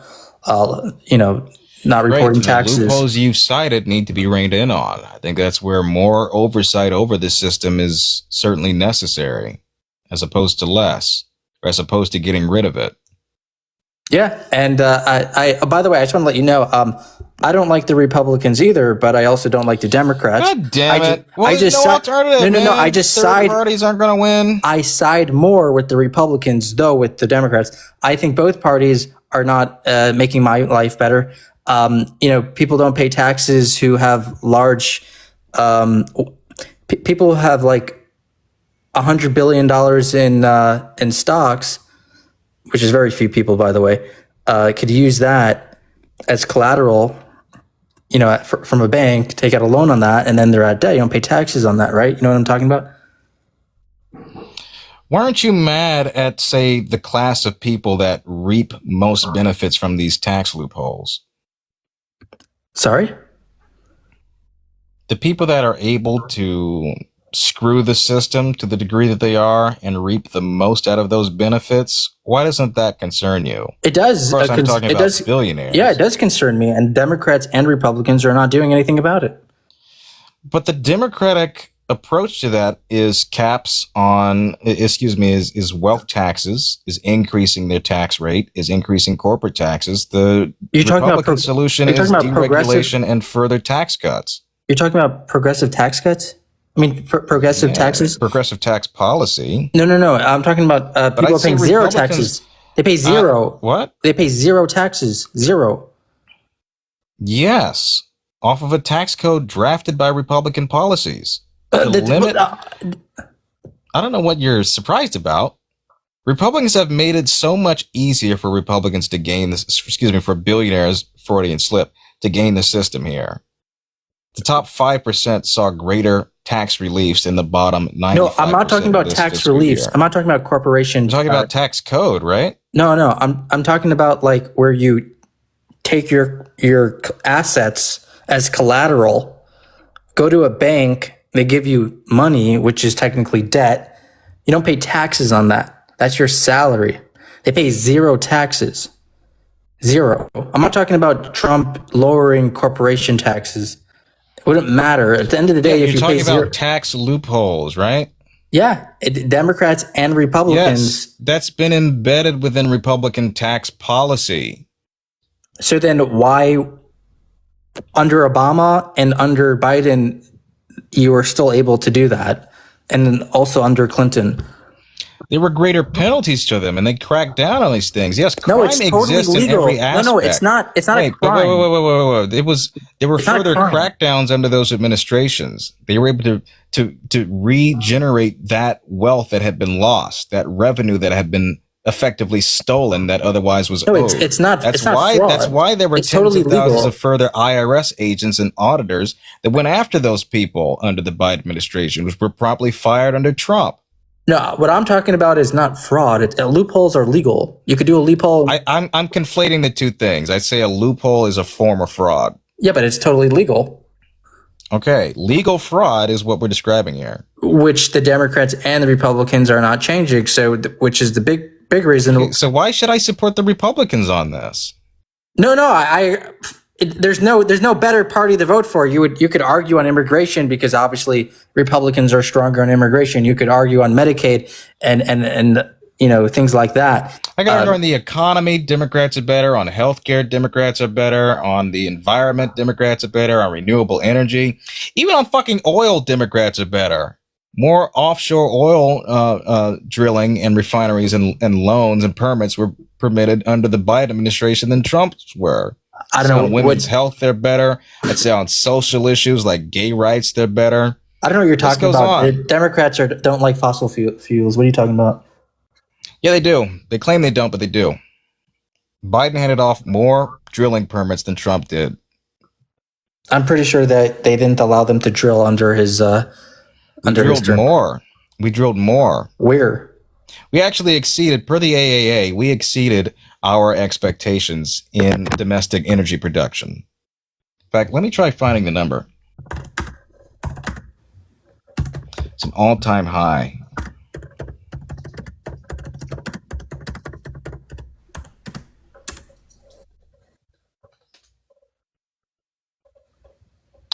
Under the Biden administration, U.S. crude oil production hit all-time highs, averaging 13.4 million barrels per day in August of 2024, surpassing previous records from December of 2023, which was also set by him. Okay, I didn't know that. The U.S. set an annual record for oil production, surpassing even 2019's levels. Data indicates 2024 averaged 13.2 million barrels per day, further breaking past records. Yeah, but at the end of the day, we both know under Democrats or Republicans, our life are not going to get better. Housing is still expensive. By every goddamn metric, my life and your life has gotten better under Democratic policies, including that Medicaid that you cited earlier. Well, I don't receive Medicaid, so how does that benefit me? Didn't you say that the cost for an OBGYN was less under Medicaid? No. I said all of those doctors in my area all take Medicaid. So Good. what's the difference lower between income people? So wait, so your contention is that lower income people are able to access OBGYNs in the same way that a wealthy person can?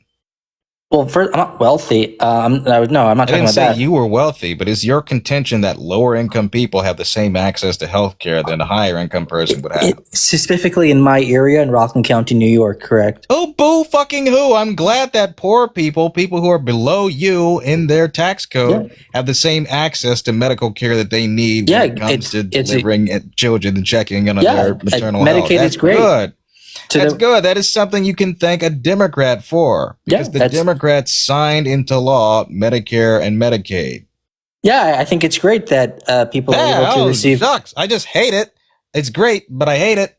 No, I mean, you said that my life gotten better, so I was just referencing that I'm not on Medicaid because you pointed to it. How did my life get better? How did your life get better? I mean, I had a job. Under you don't have a job anymore? No, I had a job under. I mean, I do. I had a job under Democrats and under Republicans. Was your return? Did you file taxes today? No. Why not? Why would I file taxes today? Was the deadline? It was tax day. The deadline. Yes. You don't have to do it on the deadline. I didn't file my taxes yet. That's why I asked you if you filed today. Did you file an extension? No, I didn't file my taxes yet. Do you plan on filing? Of course I'm going to file. I just have some things I got to do. File for an extension. I love to know what the benefits are this tax season. No, I'm probably just going to get hit with it. I'm probably just going to hit. Benefits grown or decreased? I'm just going to get hit with probably more fees for not filing my taxes on time, but that's fine. Would have been mitigated. What?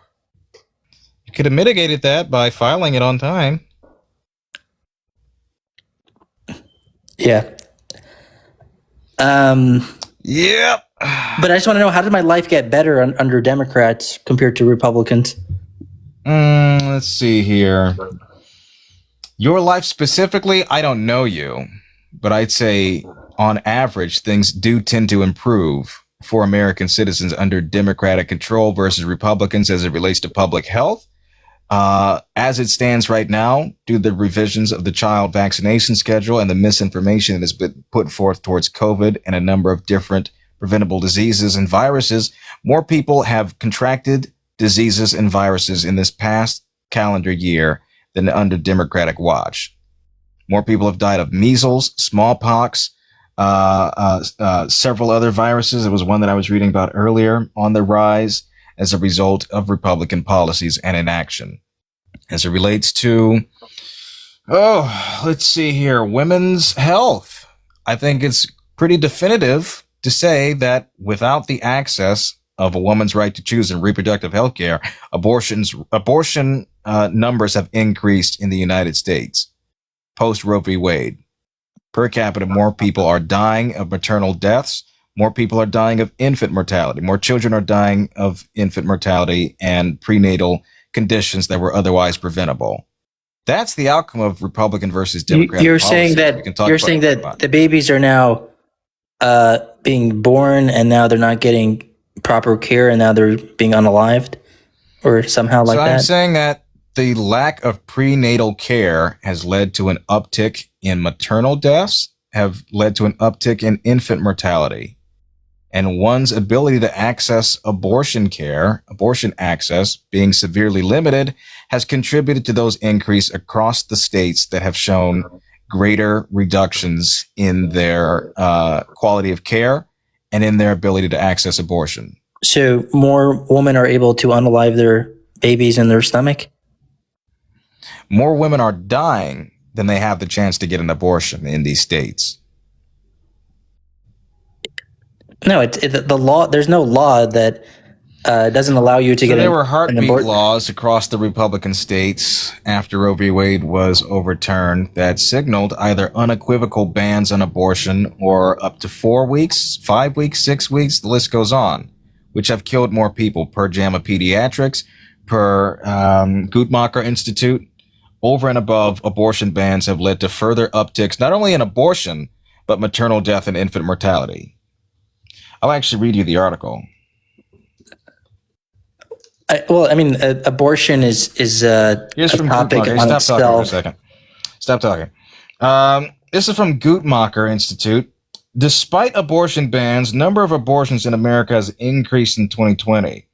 New findings from the monthly abortion provision study showed that an estimated 1,037,000 abortions occurred in the formal healthcare system of 2023, the first full calendar year after the U.S. Supreme Court decision in Dobbs v. Jackson's Women's Health Organization overturned Roe v. Wade.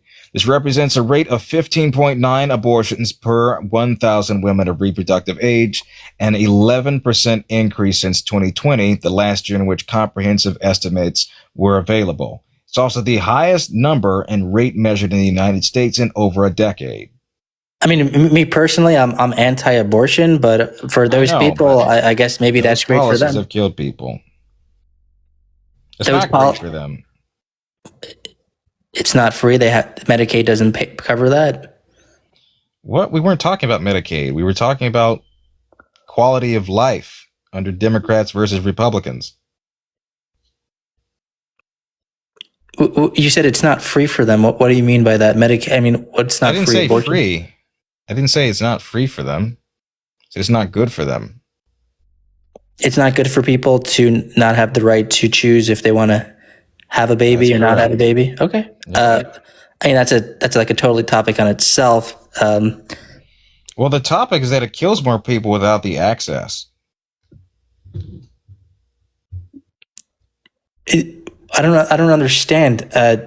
If you are at risk, right? Let's say the baby that the egg doesn't develop in its right place, the mother will for sure die, right? If it's really dangerous, if it settles. I'll just read to you here. Women in states with abortion bans are nearly twice as likely to die during pregnancy, childbirth, and postpartum compared to those in states in which abortion was legal. In the Texas surge, in the first full year after its abortion ban in 2022, Texas saw a 56% increase in maternal mortality compared to an 11% nationally during the same period. Reasons why? Typically linking things of prenatal conditions that would otherwise be preventable due to access of abortion. So after the baby is already living, they're living like for 2 months, 3 months? Whatever the case may be. That's I don't know what you mean by living. After it's been fertilized? What are you saying? Who is dying? The babies or the mothers? The mothers, and in the instance in which the baby is born, dies because its prenatal condition was not seized upon due to the lack of access towards prenatal care and abortion. So both. I don't understand. Like it lived for like a few I'll hours. just break it down. There are three things happening right now. One is abortion rates have gone up. Okay. Two, of those who were intended, okay, without the lack of abortion access, prenatal care is what we're referring to. Congenital defects is what has killed those babies. And three, because a woman doesn't have access to that prenatal care that would otherwise treat that fetus with with a congenital defect, she too is dying at an increased rate of maternal death. That can be caused by sepsis. That can be caused by trisomy 18. That can be caused by a number of different things that are the result of not having access to an abortion when you need one with a non-viable fetus. I didn't know that. Those three things have all gone up. I didn't know that you're not able to get an abortion if your life is at risk. Well, that's the case because there are heartbeat bans. So long as it has a heartbeat, that has been the case. In fact, are you sure in Georgia? Yes, if the mother, sure. Even with medical risks such as that, which can often come very late in the game, there are those prohibitions towards your access of abortion. If the mother is at risk of her life, she's not able to get an abortion according to the old standards. That is not universal across the board, because a risk, it was a fucking risk when it came to the woman who was brain dead. And yet her body was used as an incubator in Georgia to carry a fetus to term that was born to 1 pound. The woman was then unplugged and died. She was at a considerable risk. She could not carry that on her own accord, but was forced to by the state. Okay, well that is not something I support. Well, okay, sure. I mean, abortion. It's not something Republicans support. I often hear this narrative that unless it's for the life of the mother, but very clearly that's not the case because of the uptick in maternal deaths that were otherwise preventable based on these defects. You're saying the baby's going to die anyways? Just get rid of it now? Yeah, literally, yes. Because of the risk that it poses not only to the fetus, but also to the mother. Okay, if it's to the mother, I agree. Her health is more important. If it's to a fetus that's not likely to live and has a 99% chance of death outside of the womb, I don't see the practicality in forcing a woman to carry to term and endure that otherwise painful and difficult situation. Oh, I agree. If there's no chance of the baby is going to survive and the mother has to go carry it and all the emotional things, it's very emotional too. It's not just physical. I agree. They should be able to take care of it as soon as they can. Well, that is why I say protections under Democratic watch, under Democratic control, lead itself to better healthcare outcomes than it would under Republican states. I just want to ask you, are you pro-abortion just for the hell of it, all 9 months? I'm not pro-abortion, I'm pro-choice. Okay, are you pro-choice all 9 months of it, even if both are healthy? They just don't want to have the baby? So that doesn't exist, and no, I'm not for that. Okay. I respect you. Okay. Yeah. When I say pro-choice all 9 months, oftentimes when people say pro-choice, they're under the guise of lethal abortion. So when I'm in favor of abortion all 9 months, after a certain threshold, typically 20 to 22 weeks, I'd say the least painful method possible needs to be utilized. Harm reduction, which would be an induction of labor, which would be a circumcision, classified medically as an abortion. Okay, so you're saying that like anywhere between 4 months is, or I guess even like three months, you would be okay, but after that it would be a problem. Yeah, after 22 weeks. Okay. So I think we both have the same, the same values when it comes to abortion, but I hope so. yeah, we do. But again, I just like I said, like Republicans, Democrats, I don't really see so much of life really changing. Yeah, I think women now have access to abortion care when they're at risk of health. I'm 26. I have a great job. I mean, I live in a really expensive area, but part of the reason why I don't have a house right now is because I do live in an expensive area. But still, I mean, like, why do I have to move to a different city, a different state, to be able to afford a house? Why are things so What else expensive? are you getting out of that state, though, is a lower quality of life, is a lower life expectancy, is poor environmental controls. You get lead in the water. You get worse infrastructure. You may have a cheaper house if you move to Oklahoma from a state like California or New York, but the quality of life is worse. Your tax dollars pay for less benefits that would otherwise create a better society for you and your neighbors and children to live in. You're talking about where I live. Trade-off. You're talking about where I live in like New York? I'm saying that should you move to a state that's red and affordable, you're getting less out of that. Less work opportunities, less economic activity, less upward mobility in that state, less tax dollars going towards things like medical care, less tax dollars going towards things like education. The list goes on. Well, Medicare. I mean, Medicaid or Medicare? Medicare isn't it regular? Medicare. Isn't that like a flat tax, all like from federal? States opt out of it. Oftentimes, red states are the ones that opt out of it and refuse It's Medicare federal. expansions. It's federal. They've refused Medicare, right? But states can still opt in or opt out. And when it comes to expansions of that funding, states have turned it down, including under the Affordable Care Act, which expanded that towards red states. Red governors opted out of it. I don't understand. You're saying you're not getting an extra. You, man. Yep.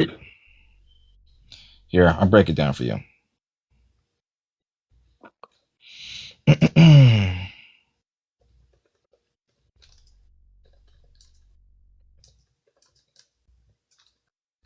I mean, I understand there's state tax. I had to explain this on my own accord. So, well, are you just saying that there's an additional state tax? There's additional taxes towards it. Yes, for state. Yeah, I understand. No, I understand. The Supreme Court. Yeah, right. So it's just additional state tax expansion. States opted not to expand upon the full expansion. Most of them did, but within that option, states opted not to. It's a really small deal for me. You're talking about an extra 1-2% of state tax on Medicaid. Sorry, Medicare. I don't know what the breakdown. I don't know what the breakdown is. I have to look that up for you. But 10 states have not fully enacted Medicaid. Yeah, I mean, it's an extra $3,000-$4,000 a year in taxes for me, probably, which would not really. I mean, it's right, nice, but what is the benefits of that? Extra $1,000, and what do you get back for that? No, that's a lot more. No, the trade-off is it's a scam. Trade-off is Social Security and Medicaid. Of course, I would take that money and invest it elsewhere. The scammers are the red states, though. I'd rather take the largest Medicare scam. I'd file taxes. What are you fucking bitching about? I get my taxes first of all right out of my paycheck. I just didn't file like if I have a house or if I have like if I made money in investments or lost money or all these other things. Like at the end of the day, I'm still paying a lot of taxes because my employer automatically deducts that amount of taxes from my paycheck every week. So filing taxes would just be like for, a lot of additional things. Ask how old you are? I'm 26. There's no way. You're younger than me, man. There's no way. Why not? But all right. I don't know. It's just like I'm very baffled by some of the things you've brought up here, and it's like it leads me to believe that you're much younger than you are. But again, no offense to you. I don't know. I'm just quite surprised by some of the things I've heard so far. like as in? Well, your misunderstanding of abortion was a conversation that surprised me. Oh, I'm not educated on abortion. I just don't like the idea of it. Why do you support Republicans? I'm big on immigration. Republicans have also pushed for taking away Social Security tax.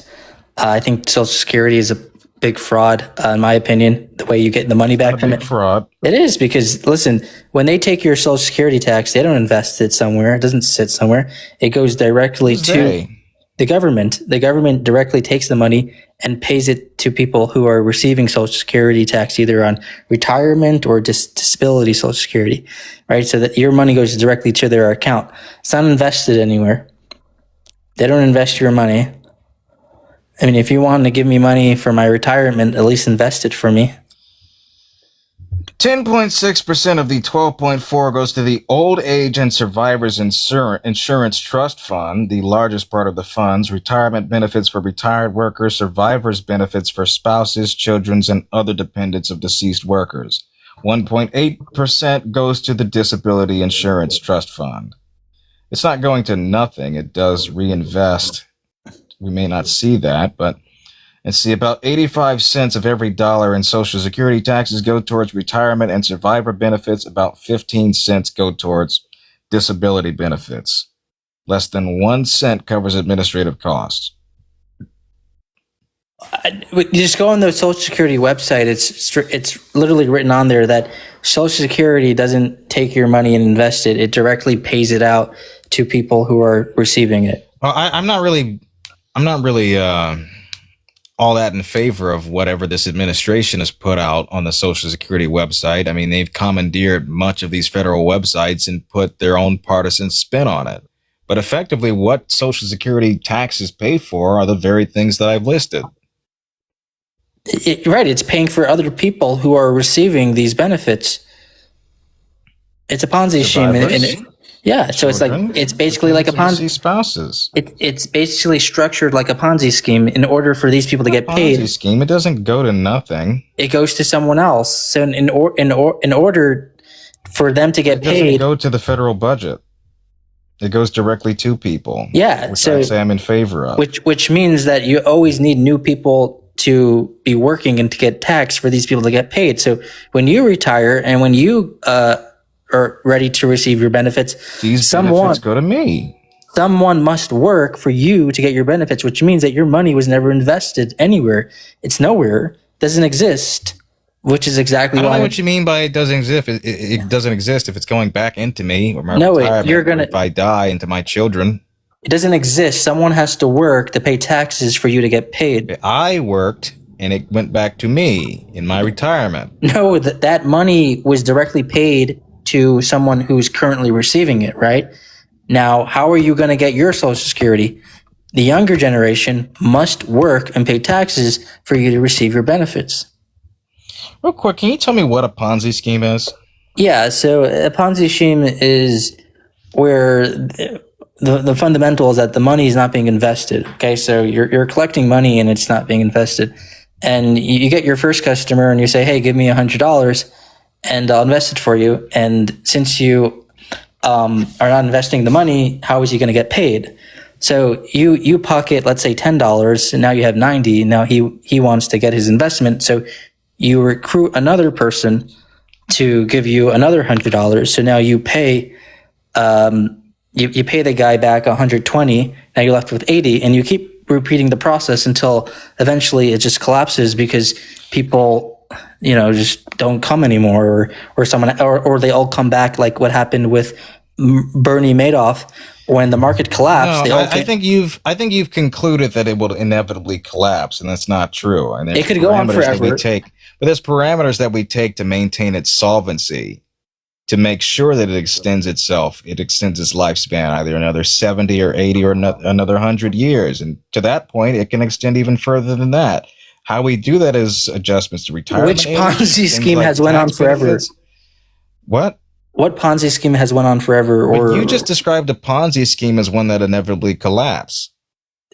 It doesn't have to collapse, but they do collapse. Well, but this one doesn't and hasn't and wouldn't. Because we're paying a lot of taxes. It's solvent. Why it wouldn't is because it's solvent. We have to pay taxes. It's not like it's volunteer. If it was volunteer, it would collapse today. But a private scam, it's not a Ponzi scheme because it's public. Like it's on the website. Right, like but what the they're mechanisms don't work in the same way as a private scheme. The sustainability mechanisms are completely different. Even if the trust funds deplete, incoming payroll taxes wouldn't stop. And they would cover a large portion. It's actually becoming like 81%. No, it's actually becoming a problem because one is people are living longer, and two, less people are paying into the system. But it's still currently projected to cover 81% of scheduled benefits indefinitely. And no, I do think that there's mechanisms to improve that. Cover how much higher than that? Cover how much percent? Right now, it covers up to 81% of scheduled benefits indefinitely. And what about the other 19%? How we can further that? Wait. Well, what about the other 19%? I'm trying to tell you, okay? How we can further that is by lifting the cap on taxable income and maintaining its solvency for another decade, for several more decades. Oh, great! Let's just raise taxes. And decrease that pool of people that are not currently covered. If your concern is towards the, say, 20% of people that aren't covered in these scheduled benefits indefinitely, I wouldn't say that that's enough to call it a Ponzi scheme versus the 80+% that are. So within that, I'm going to call it there. You've been a wonderful guest, but we got 426 people watching me in the middle of the night.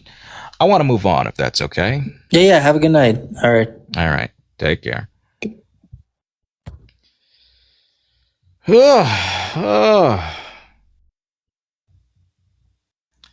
Who else do we got in here? Honestly, I kind of want to call it, but then again, when am I ever going to see this audience ever again is the question. I want you guys to know this is not my usual hours. Okay? I only went live because my normal hours are so fucking dog shit that I stayed up extra late to see if we can get some actual debates. And it worked. But frankly, I don't want to fucking do this shit. I don't want to be up in the middle of the goddamn night talking to fucking losers. Okay? I want to do that at my time, my regular time, which you can find me at 5 p.m. Pacific. Okay? That is the time I like to do my streams at. And you guys should all show up. I'm so much more goddamn energized and well rested.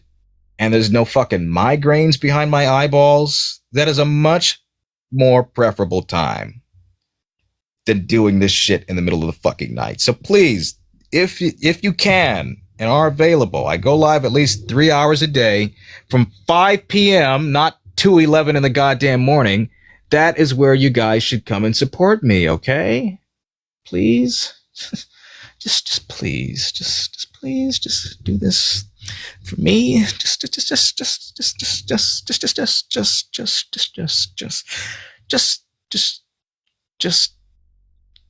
please. Okay? And we have fun here. We have fun. All right. Who else do we got in here? Is fucking people. Oh, sorry. I didn't mean to invite you, Hale. My bad. I was scrolling to the wrong list. Hello. Unhinged Impressions. Nice name. Hello. Why, howdy doodly, neighborino. Let us take a little look here and see who is in my box. Let us explore the conversations.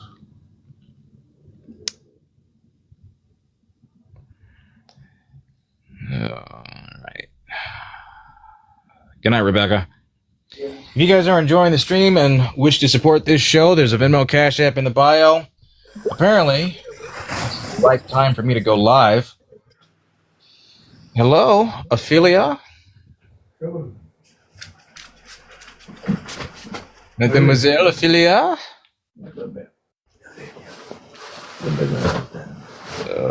Comment allez-vous? Tu parles français? Hmm? All right. I know, I've never seen this many people in my stream either. And I never will again. Hello?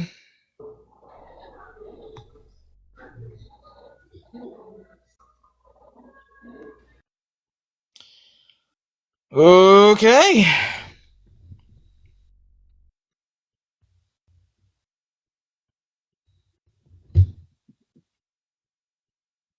Hey, Cameron, what's up? Hello? I don't know why you say goodbye. I say hello. All right, I guess I got one more guest in the box. Yeah, hello. Oh, what's going on, Jayden? How is it going, brother? Who was that? Oh, it's Cleveland Brown here. How is it going, brother? No. Oh, no, brother. Oh, Peter. That's not Peter, how I that was just nasty, brother. Holy freaking crap, Cleveland. What the hell happened to your voice? What's going on, Jayden? You know, it's you know, Donna kind of whooped me around a little bit, so you know what I mean, man. I'm just seeing how you doing, brother. Oh, you know, I'm doing all right. You in a while. Just having some debates on here, talking about policy and crap like that. Oh, yeah, man, you know, it's all good and chill, man. I see what you're doing over here, man. Holy freaking crap, is that meat wad? That the little loser meat wad, I hear? Yeah, man, you know, it's good and chill, man. I'm just trying to go swim in the car sport, even though I can't swim a little bit, you know, I'm still trying to go with it. Now, hold on just a little second here, you little meat wad. Your little ass is brown, and we don't like that brown skin, brown flavor, brown anything up in this life. I'll ask you to take your little brown ass out. I was just no playing, relation. Man. But I was just playing, man. As long as you having a good life, man, and, you know, doing your thing, man, love and support, man, always. I appreciate it. Thank you. Thank you very much. No problem, man. Love your face. Thank you. I love it too. Oh, there's 400 people watching me. Let's see here. If you guys are new to the stream, welcome. If you guys aren't following me, now is a great time to hit that follow button. I want to see myself hit 69 followers. 69,000 followers. That's a nice round number, isn't it? What are we at right now? We're at 68.8. We're 200 followers away from just a simple 69. Okay. What voice can I do? Oh, there's a lot. There's a lot. But hey, there's a lot of people watching us right now. And this is always an option. You don't have to do this. But if you want to pay to hear your favorite voice, celebrity or cartoon or whatever the fuck, even just a general description of a character, I will do it. In fact, on this show, we have several characters that we do, which, you know what? I think it's far time you guys met some of my characters. Let me see. Where's my shades? There it is. Shit's falling now. All right, well, I can't find my beard, but I want you guys to meet somebody. Okay? This is a member of the Republican Party. This is Uncle Ma.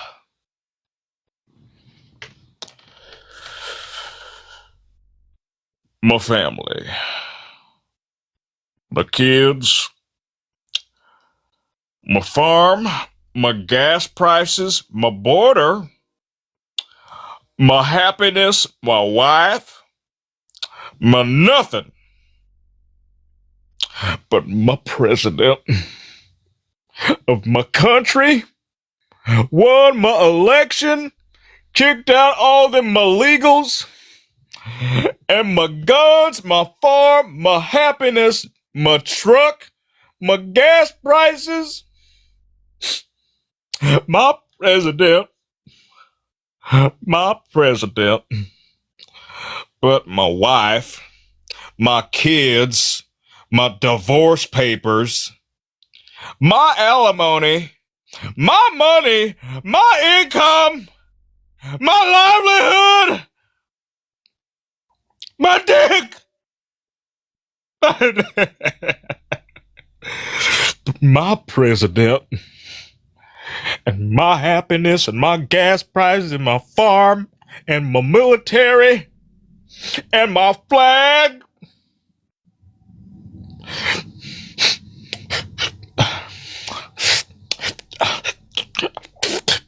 My president. Anyway, that's that. That's Uncle Ma for you. It's a little bit that I do. We got John Stone in here. Let me put my headphones back in. John Stone, can I get your age and pronouns, please?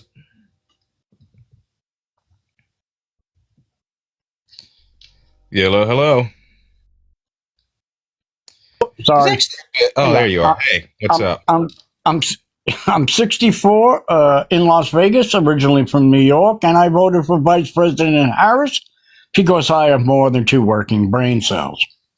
Oh, well, kudos to you. I'm glad to hear a member of the older generation still with it, still has some semblance of decorum.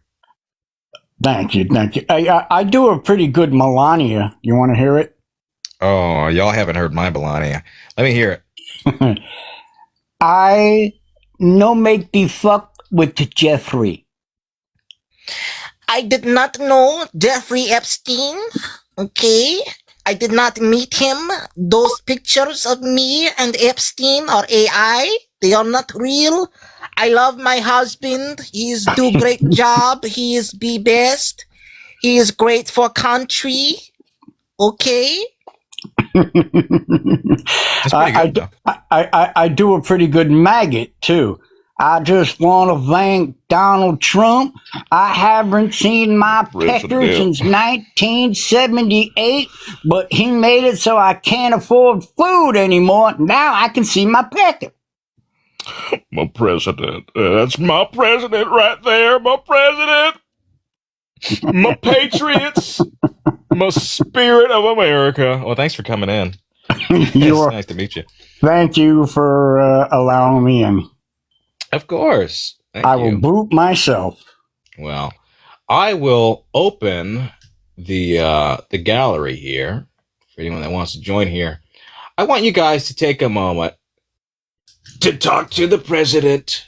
Okay, isn't that fabulous? Look at me, I'm a doctor now.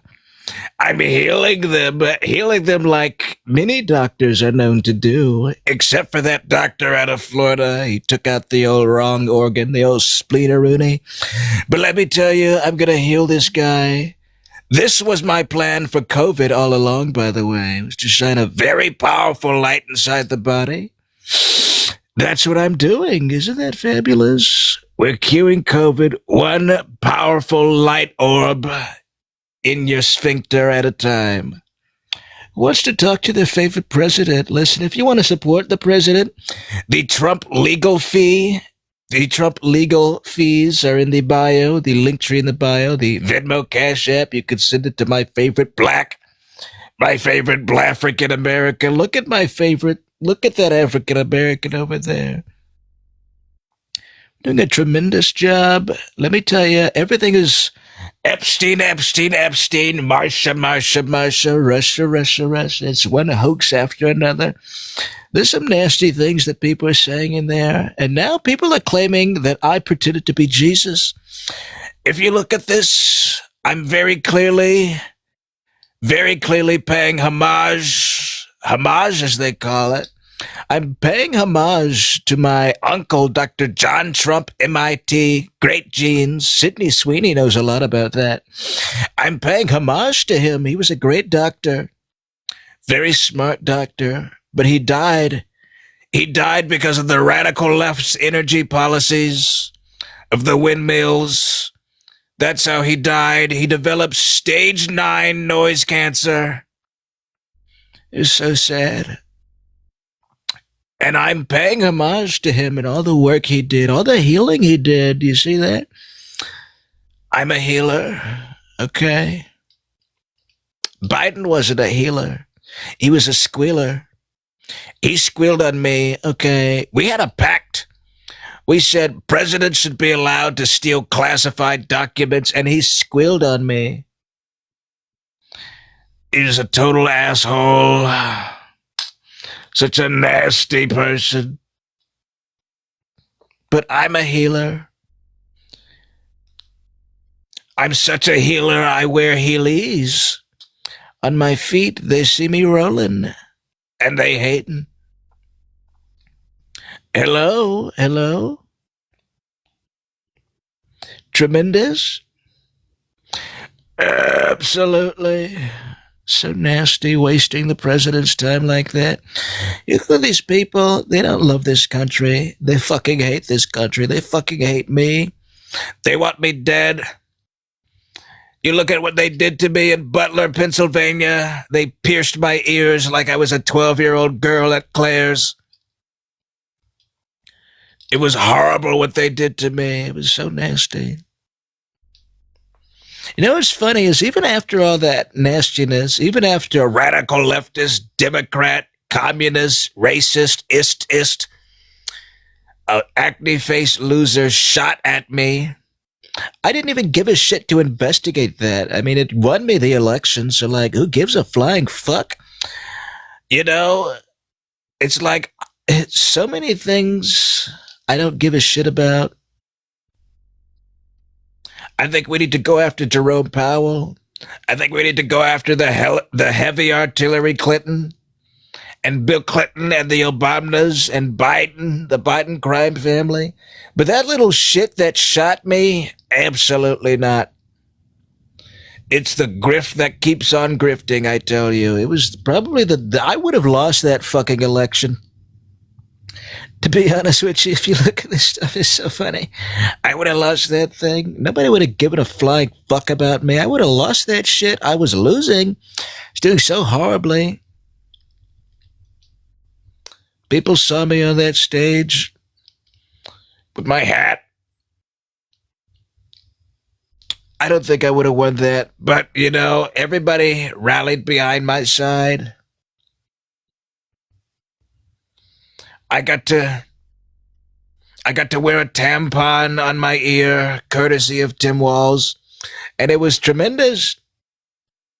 It was fabulous, and everyone was wearing it on their ears. They were nodding along, you know.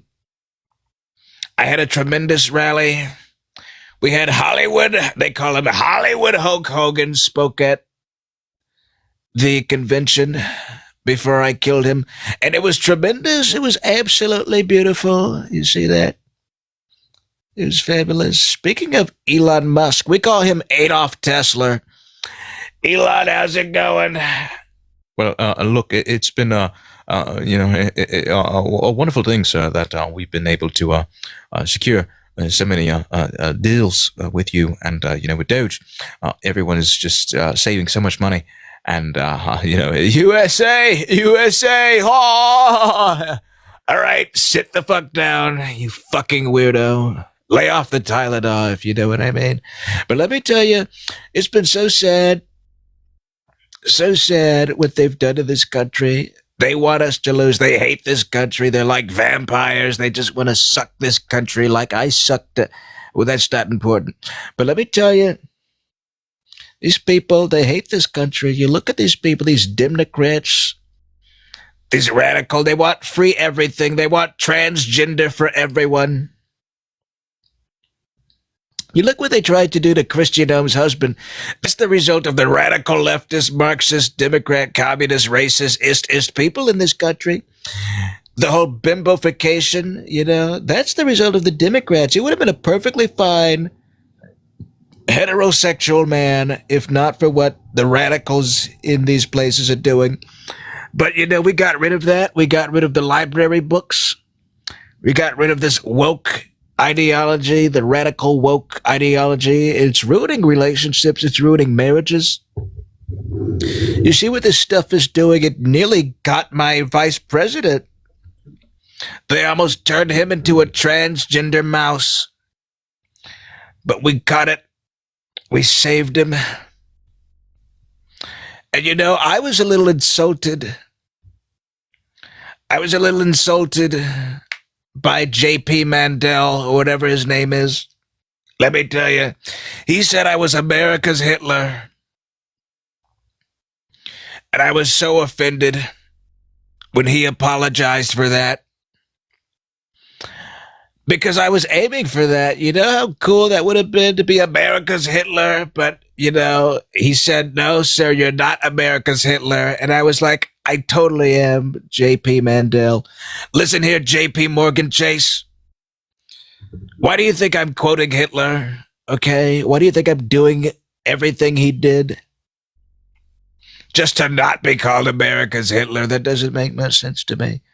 But let me tell you, you know, we're doing a fabulous job. Everyone is happy. We have 9,000% support in the Republican Party, the highest of any Republican president. And, you know, I was told there was a poll that came out that said that if George Washington and Abraham Lincoln came back from the dead, zombie Lincoln, they still wouldn't beat me in an election. Could you believe that? The guy that tried to fuck a porn star and cover it up is going to be better than the guy that led us out of the Revolutionary War and the Civil War. Isn't that fabulous? It's funny. I start more wars than those guys stop. And I would still beat them. I would beat those guys so badly they'd have to change their name to Mrs. Trump. Isn't that fabulous? Wouldn't that be tremendous? You know, this picture right here, people say it looks like Epstein. I don't see it. People say I look like Jesus. I really don't see it. You know, wouldn't it be funny if Epstein was still alive? Here's the funny thing. He is still alive.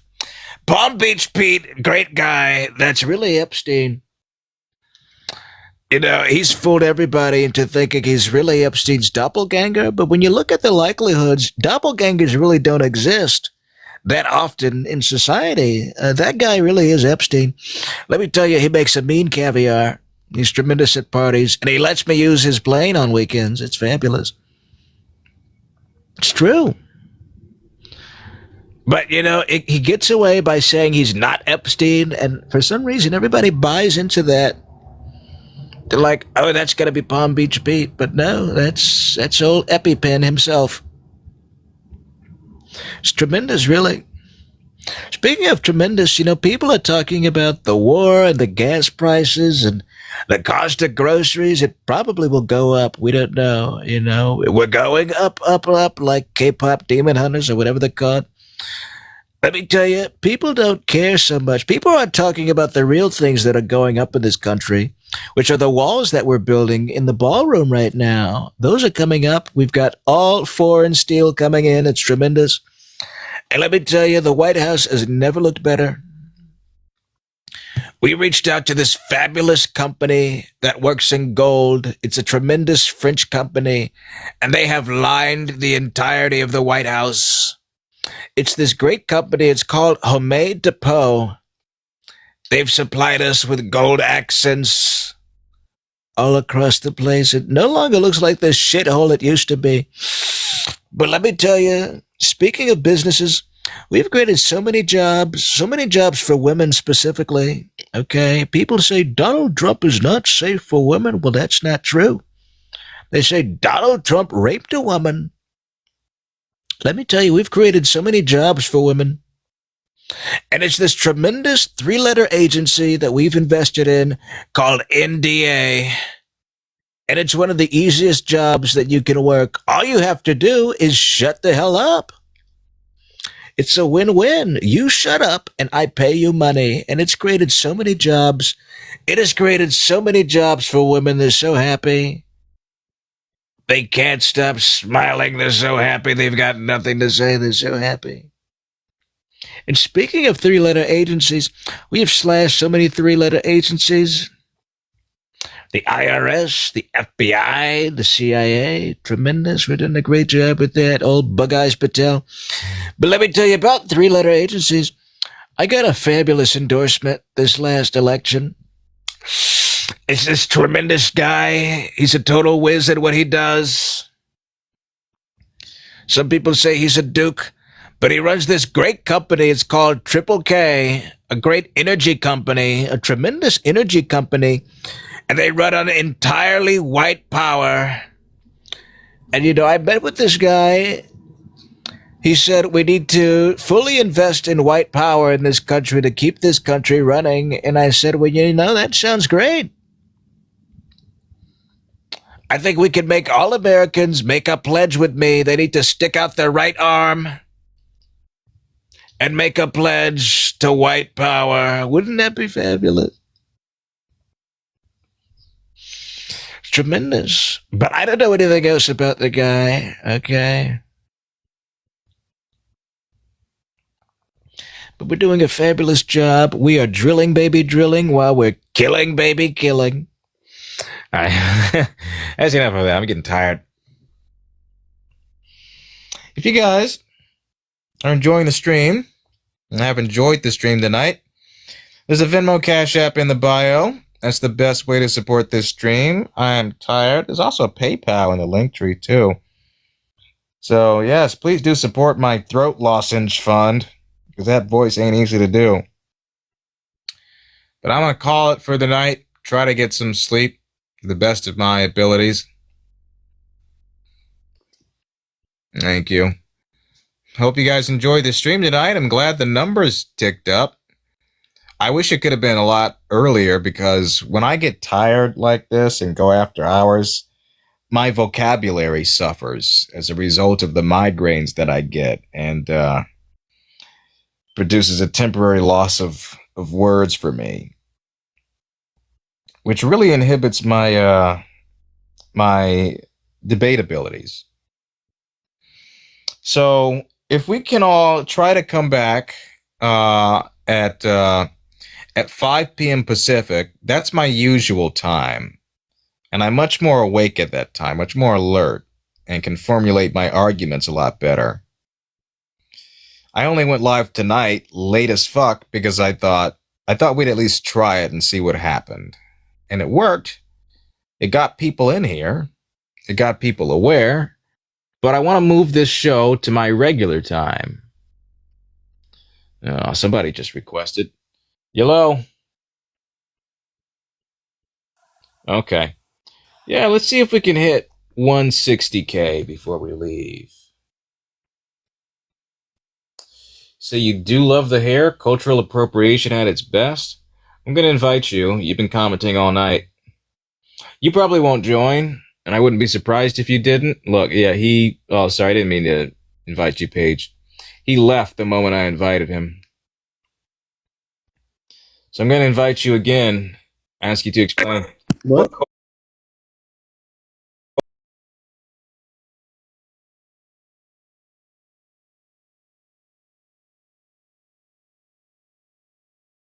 So, are you to say that any other culture doesn't have long, straight hair? No, like, I'm saying black people or Asian. That's not. I'm not appropriating white culture because my hair is straight. Yes, you are. I'm not. You want to be white. You want to be white. I don't want to be white. I'm actually quite happy that I'm not white. Dude, you want to be white so bad. Look at your hair, bro. You straightened your hair to be white. Yeah. So my hair is long. And want to be white. Straight. There's no chemical in it, and if I wanted to be white, wouldn't I dye it? I'm sure. Wouldn't I dye it a color that's more likely to be a white person's hairstyle and hair color?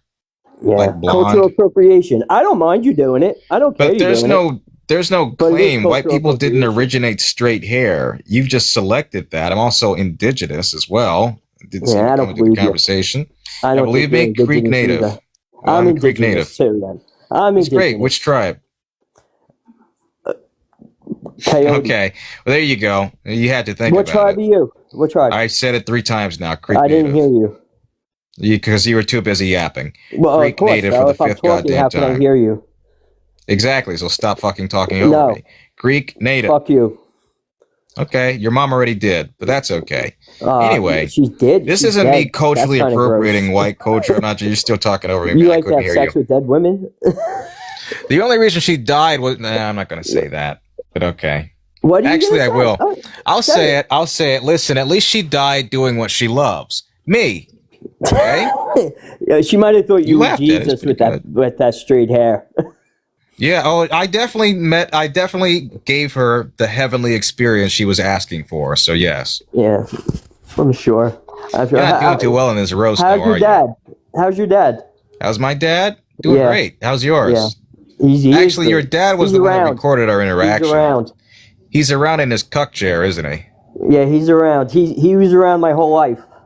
He was around your whole life? Cool. Yeah. We've got that in common. Yeah, I I think doubt you're that. trying to like take a dig. I mean, you've been watching my stream all night, and you're just like trying to get under my skin with like the really fucking need to low get under level. your skin. This is just low tier. I kind of liked you insults. in the beginning. But it's just I know. But then you came in here and said that I was No, you appropriating white talked people, shit. which You I said, wasn't. "Oh, he's not going to come up here." I was talking very nice Yeah, that things was about me your baiting hair. you. That's me baiting you. That's not me Yeah, talking and shit. that's me coming back at you. But you So, came in eat a here. dick. No, but you said what you said first, which was that No, I no, was I culturally said I liked your appropriating. hair. No, you said that I Yes. was culturally appropriating. I can fucking scroll to the goddamn comment. You said I was you can scroll to culturally my last appropriating comment. white Go- people, Scroll to my first comment. which was why I invited you. I didn't see your first comment. So then You said I shut the do fuck love up. your hair, cultural appropriation at its best, which Yes. means that you don't love my hair. Yeah, I do You love think your I'm hair. culturally It appropriating. looks like Jesus. Jesus wasn't white. I didn't say he was. You literally said that I was culturally appropriating white culture, and now you're saying I look like Jesus. Yeah, Am I you have appropriating Jesus, white hair. which would be Middle Eastern and brown skinned? Are Or you am I Middle culturally Eastern? appropriating Are white you people? Middle Eastern? I thought you were indigenous. I'm not Middle Eastern, but also So, hair. That then kind what of does the speaks to Middle my Eastern point. have Wait, to wait, do wait. with That it? speaks to my point that it can't be cultural appropriation if long, straight hair is a commonality cultural across multiple. Stop appropriating interrupting. It the can't be. Muslims. I'm going to restart every time you interrupt. It can't be You're cultural you're It can't be cultural appropriate. It can't be doesn't have to cultural be white appropriation culture. if there's It a doesn't have to be culture. commonality of my You hair didn't- type across multiple different cultures. It also appears straight, but there's a curl pattern in it. Okay. Oh, who is this? I think I just got a picture of you.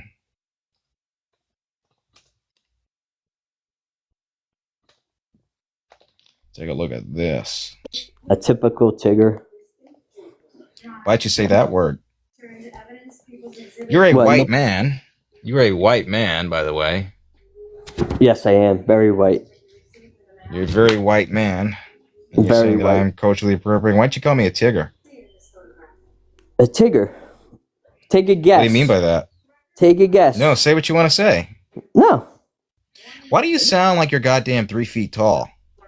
5'8". I don't know. Yeah. Why are you calling me a Tigger? Because you are one. What's a Tigger? Take a guess.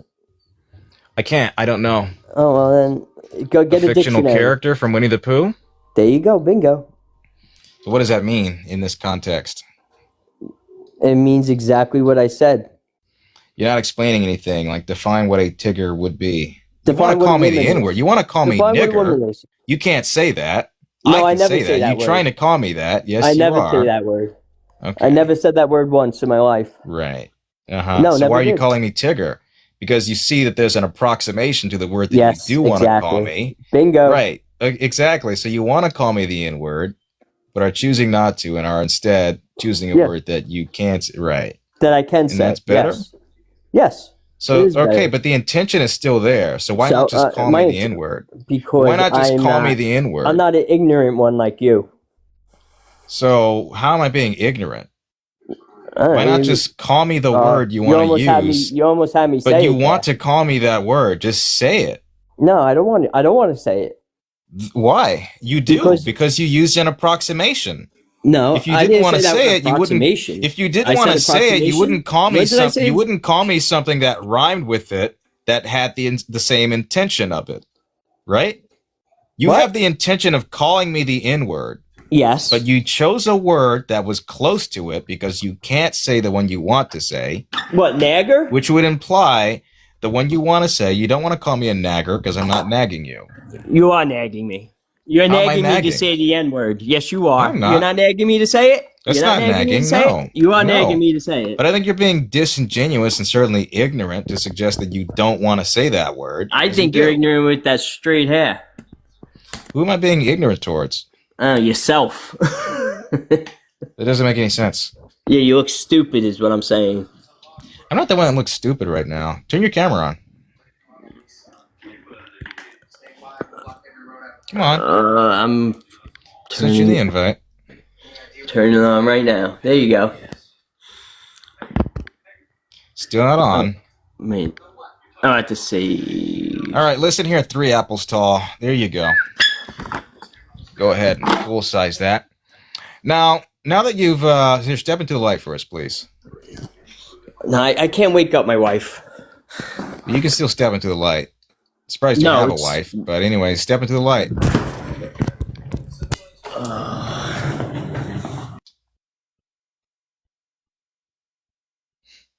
Oh, he ran. Where'd you go? What's the matter?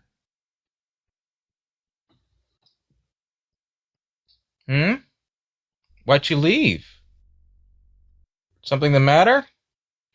That's okay. In the time that he spent wanting to call me the N-word, I've been able to reverse image search his face. I don't know if you're still watching this, if you got banned or whatever the fuck, but I have your image, I have your face, been able to identify who you are, and I'll be informing your employer.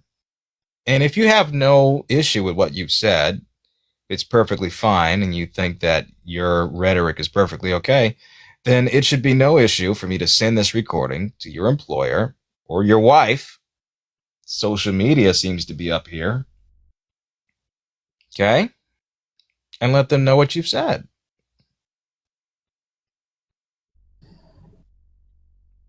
He's still here. Yep. I know he's still here. He didn't leave. But anyway, thank you for that image. What's up, Kins?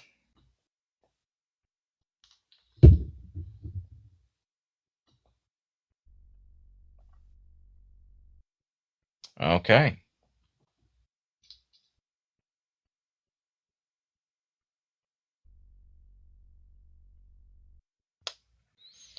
Well, he'll be back. They're always lurking. Anyway, folks, reparation fund in the bio there. That's where you can support this. I was just about to go to bed too. Of course, we get a goddamn racist in here.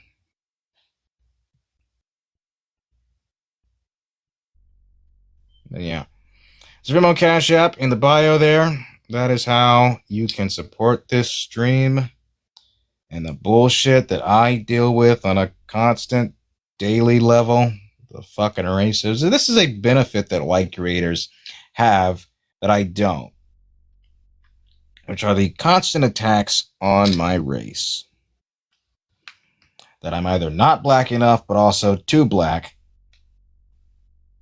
I don't get it.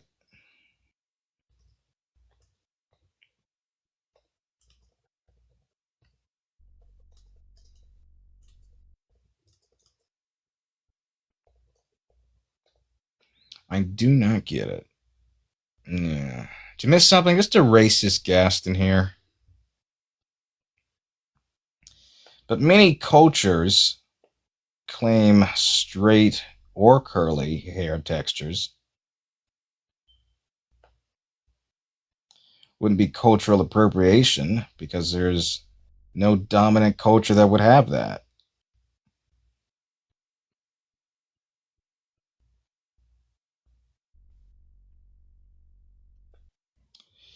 But anyway, you fucking people.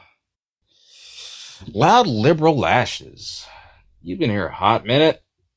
I feel like it's about time I made you a moderator. You know, don't go crazy with it. For the love of Christ. Got enough problems with that as it is. But you've been a friendly for a while. And I like the lashes. I give you mod status. How's that sound? There you go. All my mods are ladies, by the way. All of them are ladies. I like to give them a little bit of control over these streams here, because the ladies are very much underrepresented in the TikTok debate scene, you know. So the rules of my stream are quite simple, you know. Ladies have the mod powers, and will have instant access if they wish to co-host or request. There are some days in which I prefer to be alone, but, you know, in discussions particularly having to do with women's health, I'm never going to bar a woman should she want to join in on that, you know. But anyway, hope you're all doing well. Reparations Fund in the bio there. The Venmo Cash up in the bio. That is the way to support this stream here. There are 300 goddamn people watching for some fucking reason. I go live at 5 p.m. Pacific. All right? That is the usual go-to time that I prefer. Between 5 or 6 p.m., depending on what I'm doing. So that'll be when I go live tomorrow, the rest of this week. So I will catch y'all on the flip side. See y'all later. Don't understand why they get so frustrated.